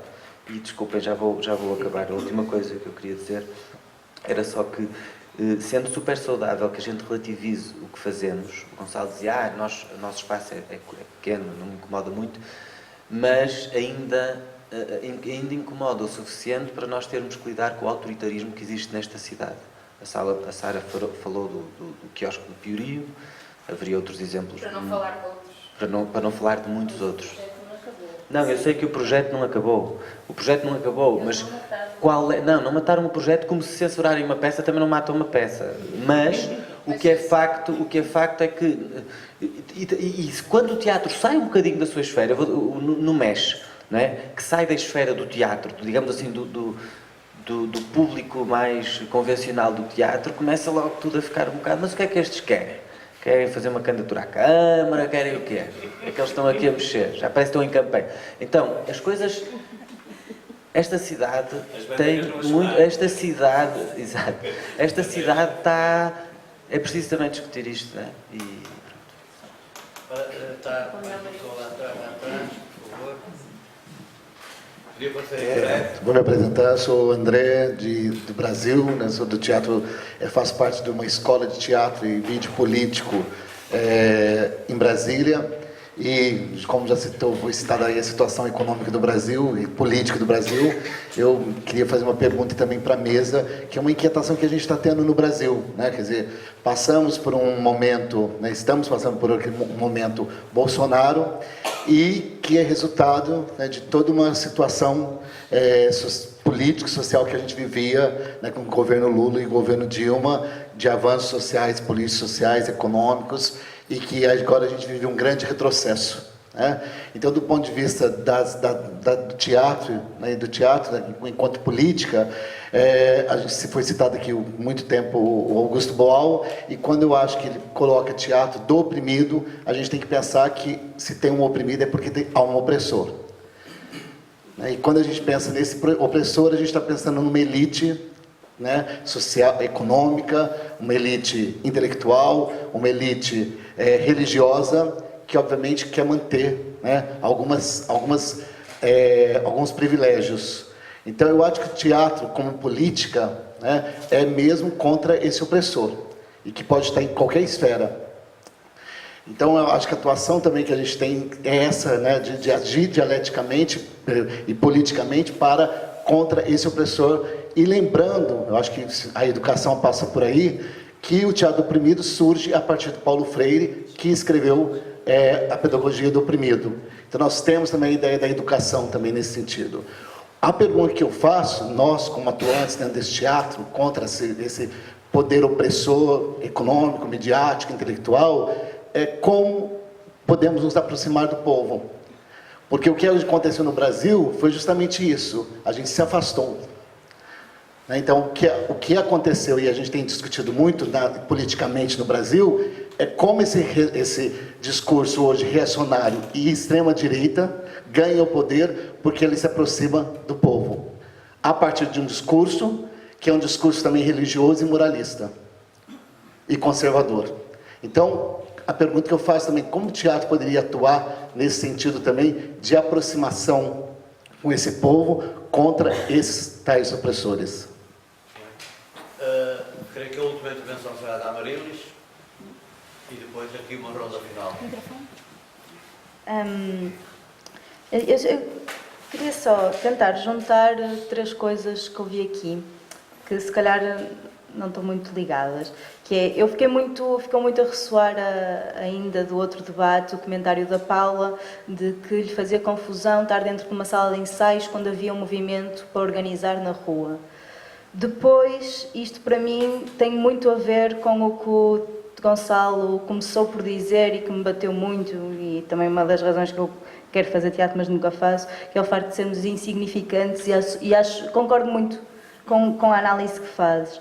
E depois pegar um bocadinho no que o Hugo estava a dizer desta dicotomia de teatro político e teatro como política. Ou seja, eu acho que o teatro, em termos de intervenção social ou intervenção política, mediática, que nós necessitamos para, de facto, mudar as coisas, é insignificante. A questão é que o que nós fazemos com o teatro político não podemos fazer de mais nenhuma forma. Ou seja, é uma coisa particular.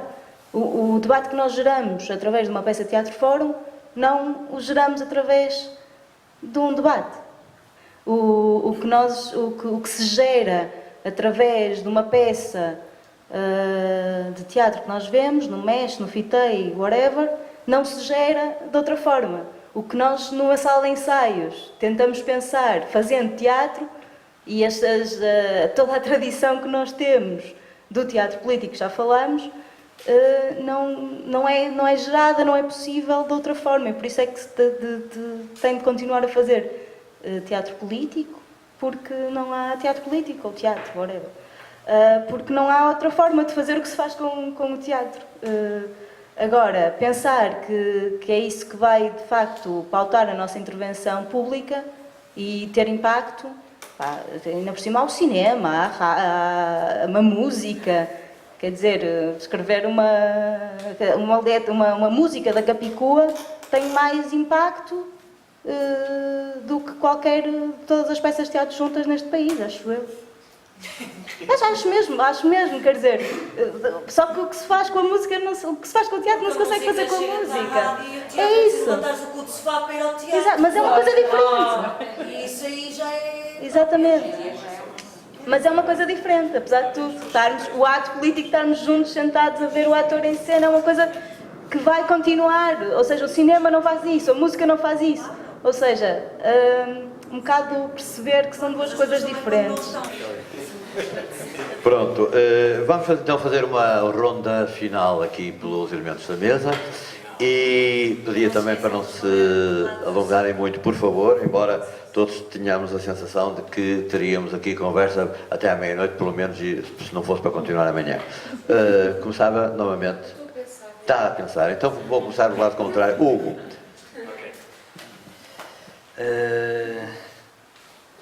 Estou a sentir aquela confusão que nós conversávamos que convém combater.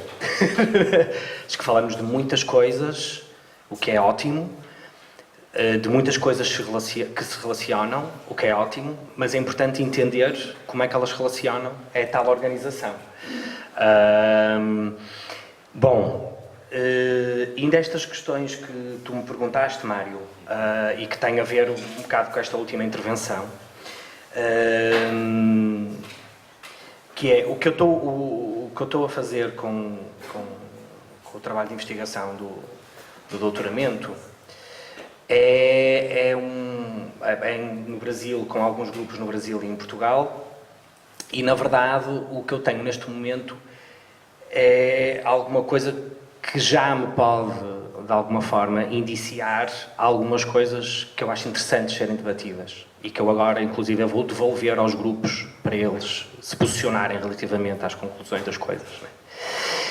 E uma das coisas é que a maior parte destas pessoas, e estamos a falar, deixem-me só dizer-vos, eu estou a estudar grupos que começaram por fazer teatro numa lógica não profissional. Alguns deles, entretanto, profissionalizaram-se, o que é muito interessante porque tem alguns pontos com o que nós falamos na conversa anterior. E, portanto, o que acontece relativamente ao Brasil e a Portugal é totalmente distinto e eu não vou fazer comparações porque isso é absolutamente ridículo, ok?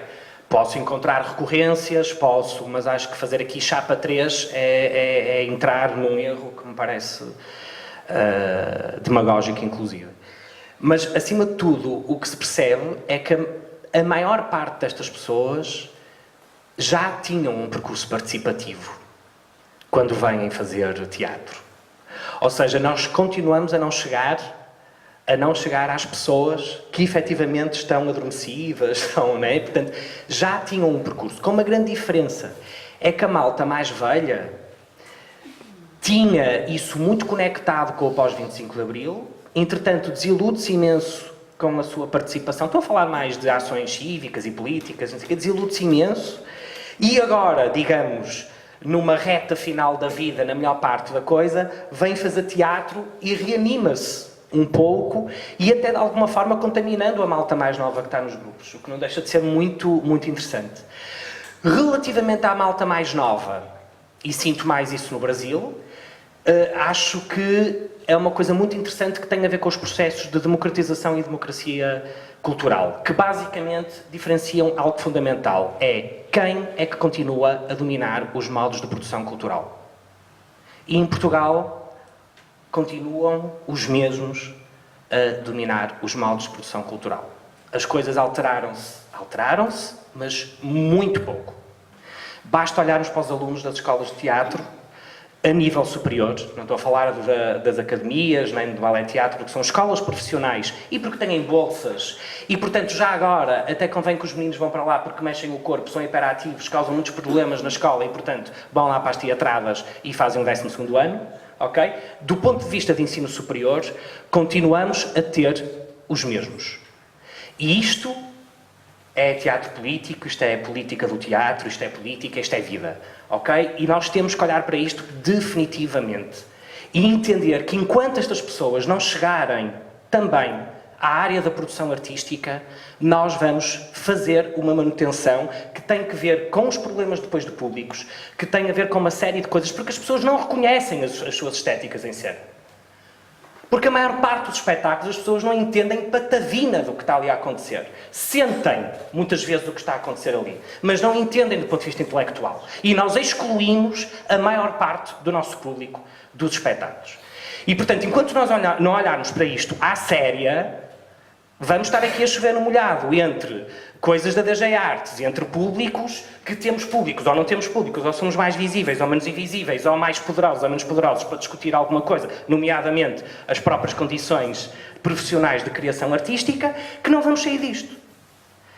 E reparem numa coisa, basta vocês falarem com a maioria já agora da população da cidade do Porto. Pobre não tem direito a ser artista. Isso não está na cabeça das famílias pobres. Não se sabe sequer o que é ser artista, não se sabe o que é que isso implica, não se reconhece sequer que isso é um trabalho. E, portanto, obviamente que quando nós não podemos estar nas coisas, fugimos delas. Dizemos mal, afastamos, todos nós. Então, eu acho que às vezes andamos aqui como ratos à volta, não é? Com a melhor das intenções, todos nós com a melhor das intenções, não estou a pôr minimamente isso em questão, mas não vamos ao essencial das questões.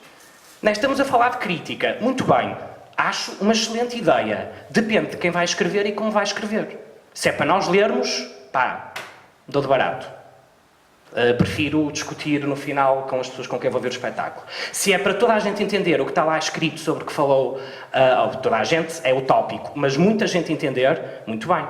Por exemplo, nós no Meixo este ano fizemos uma experiência, com muitos problemas que teve. Nós fizemos uma fanzine diária em que as pessoas escreveram para essa fanzine, com imensos problemas que temos que retificar, que são ambíguos, que são conflituosos, que levantam uma série de questões. Mas tentamos que as pessoas, um grupo de pessoas, já não me lembro bem, Fernando Carinas, eram 6, 8, 5. Ok. 5 mais a Cláudia, a jornalista que trabalhava com eles. Numa lógica de vocês foram ver o espetáculo, vamos fazer aqui uma escola de crítica, não é? Vamos discutir. Opa, e lamento, ok, estava um jornalista, como podia estar um crítico de teatro, como podia estar alguém da área artística ou da área social, isso para mim não é o mais relevante. O mais relevante é que as pessoas percebam do que é que se está a falar. Pá, e desculpem, temos caminho para fazer. E isso não tem nada a ver com textos, com os clássicos, com os universais. Obviamente que os textos são universais, não é por acaso. Também não vamos estar aqui a pregar, como é que se diz? Como é que é a expressão maravilhosa? A pregar em quem já está convertido, não é? Ou seja, obviamente que está lá tudo. Não é por acaso que continuamos a bater no ceguinho. Não é? Eu costumo dizer sobre os clichês. Os clichês existem por acaso. Não é? Pronto, alguns são hiper preconceituosos, mas existem, vale a pena pegar neles e perceber o que é que se faz daí. Portanto, eu acho que há aqui um conjunto de coisas, como eu dizia há pouco, que eu sinto muito essa necessidade de treinar uma outra forma de pensar a maneira como nós criamos, a maneira como nós nos organizamos, a maneira como nós produzimos. O desrespeito que há com a área da produção pura e dura em Portugal é inacreditável. A ideia de que nós fazemos criação enquanto artistas e depois a produção anda a carregar coisas e faz o que nós mandamos porque temos ideias maravilhosas, é uma coisa que continua absolutamente a acontecer no nosso país, quando a produção é um setor que tem que ser criativo, que tem que pensar com os artistas como é que aquilo vai acontecer. A mesma coisa numa lógica de organização de um festival. É impensável nós hoje não termos uma pessoa da comunicação a pensar connosco como é que nós vamos conseguir falar sobre um espetáculo e sobre um festival sem ser através de números ou sem ser com grandes chavões que chamem as pessoas. Temos que partir pedra. E desculpem, tem que haver pessoas na comunicação ou na área do marketing ou lá o que é, que pensem de outra maneira porque há. Porque senão está tudo maluco. Eu, por exemplo, eu sou espectadora do Sá da Bandeira também e vou ver quase sempre os espetáculos do Fernando Mendes e acho isso muito importante porque eles são feitos, na maior parte das vezes, baseados em clichês e em estereótipos profundos e às vezes dolorosos em relação à condição em que a mulher é colocada, e quando se vê os risos da sala em relação àquelas questões assim muito básicas mesmo, é muito assustador, mas ao mesmo tempo quando eu olho para o lado e vejo aquelas pessoas todas com uma cara de felicidade que é mesmo, eu faço assim e as caras são... Há uma felicidade profunda em estar ali e então eu acho que a diversidade é mesmo importante. É mesmo importante que haja pessoas que, não sabendo, estão a fazer teatro político e dizem que não fazem, e outras que não têm mesmo nada a ver, e acho que o Fernando Mendes é importante. E isto acho que é um bocado polémico dizer isto, porque eu acho mesmo, ou seja, eu nunca conseguiria fazer aquelas pessoas tão felizes como elas estão ali a fazer com o meu trabalho. Eu não tenho essa capacidade, acho eu, tenho quase a certeza. Porque eu vejo, não sei explicar agora, o que é que isto traz, eu não sei, mas eu acho importante, acho que a diversidade ela é liberdade também e democracia. Agora, de que maneira isto seria outra questão e será que a questão que eu, em vez de ser lançada à mesa, é que eu lançava a vocês para eu ouvir o que é que vocês acham.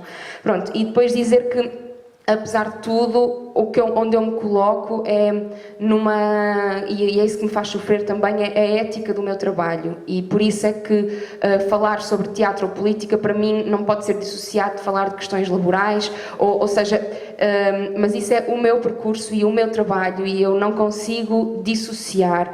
No fundo, usando uma expressão do Alex Rigola, há pouco o Gonçalo falou de Espanha, ele demitiu-se do Teatro da Canal na altura da repressão da Catalunha, há 2 anos, quando foi o referendo, e ele demitiu-se dizendo que ele não poderia trabalhar para um governo tem aquele tipo de comportamento, aquela carga policial, e ele era um trabalhador, não é, assalariado, e portanto a manchete do jornal era uma frase que nunca vou esquecer, que eu não sei se é dele, mas pronto, estava dita como dele, que é: eu não posso fazer uma coisa no palco e outra na vida. Pronto, e isso é aquilo que move o meu trabalho, com todas as incongruências, com todos os problemas, mas de facto eu não posso ir fazer uma coisa no palco e outra na vida, e então se eu faço teatro político eu tenho que o viver no meu dia-a-dia, essas decisões, e tenho que pagar direito para poder fazer um espetáculo sobre... Pronto, e isso para mim faz sentido. Pronto, era isso.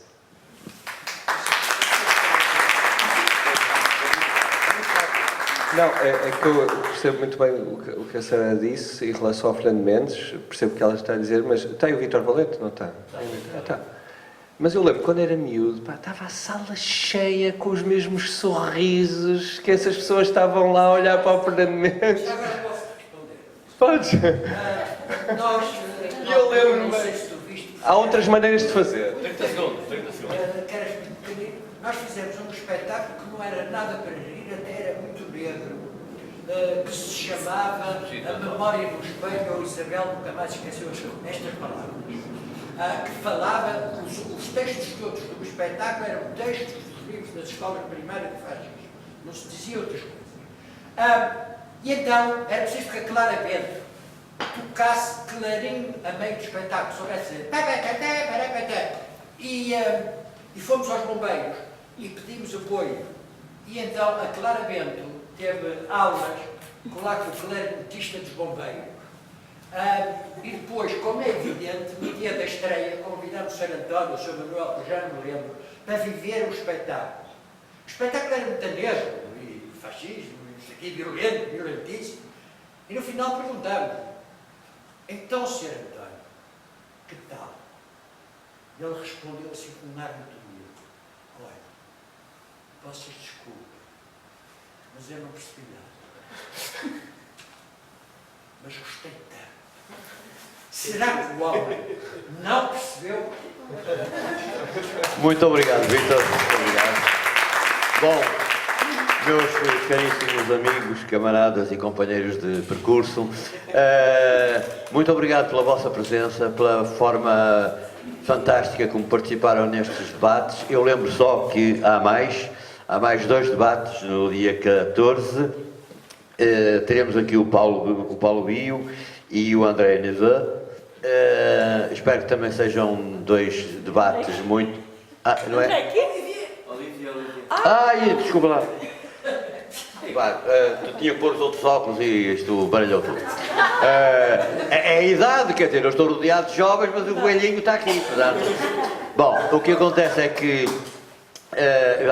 portanto, estejam atentos, espero contar com a vossa presença. Foi um prazer grande fazer e organizar estes debates, assim como a exposição, e eu não queria tirar conclusões, como diz o Gonçalo, mas eu sei que é a minha função, mas não queria fazê-lo, até pelo adiantado da hora. Só queria registar a importância de falarmos, de nos encontrarmos e debatermos estes assuntos, não só da importância que tem, eventualmente, a memória daquilo que fizemos em tempos, mas sim o que hoje precisamos de refletir em relação ao que fazemos hoje e ao que queremos fazer amanhã. Portanto, acho que estes debates foram extremamente importantes, não só por isso, mas também por isso. Muito obrigado a todos os participantes e ao público. Muito obrigado.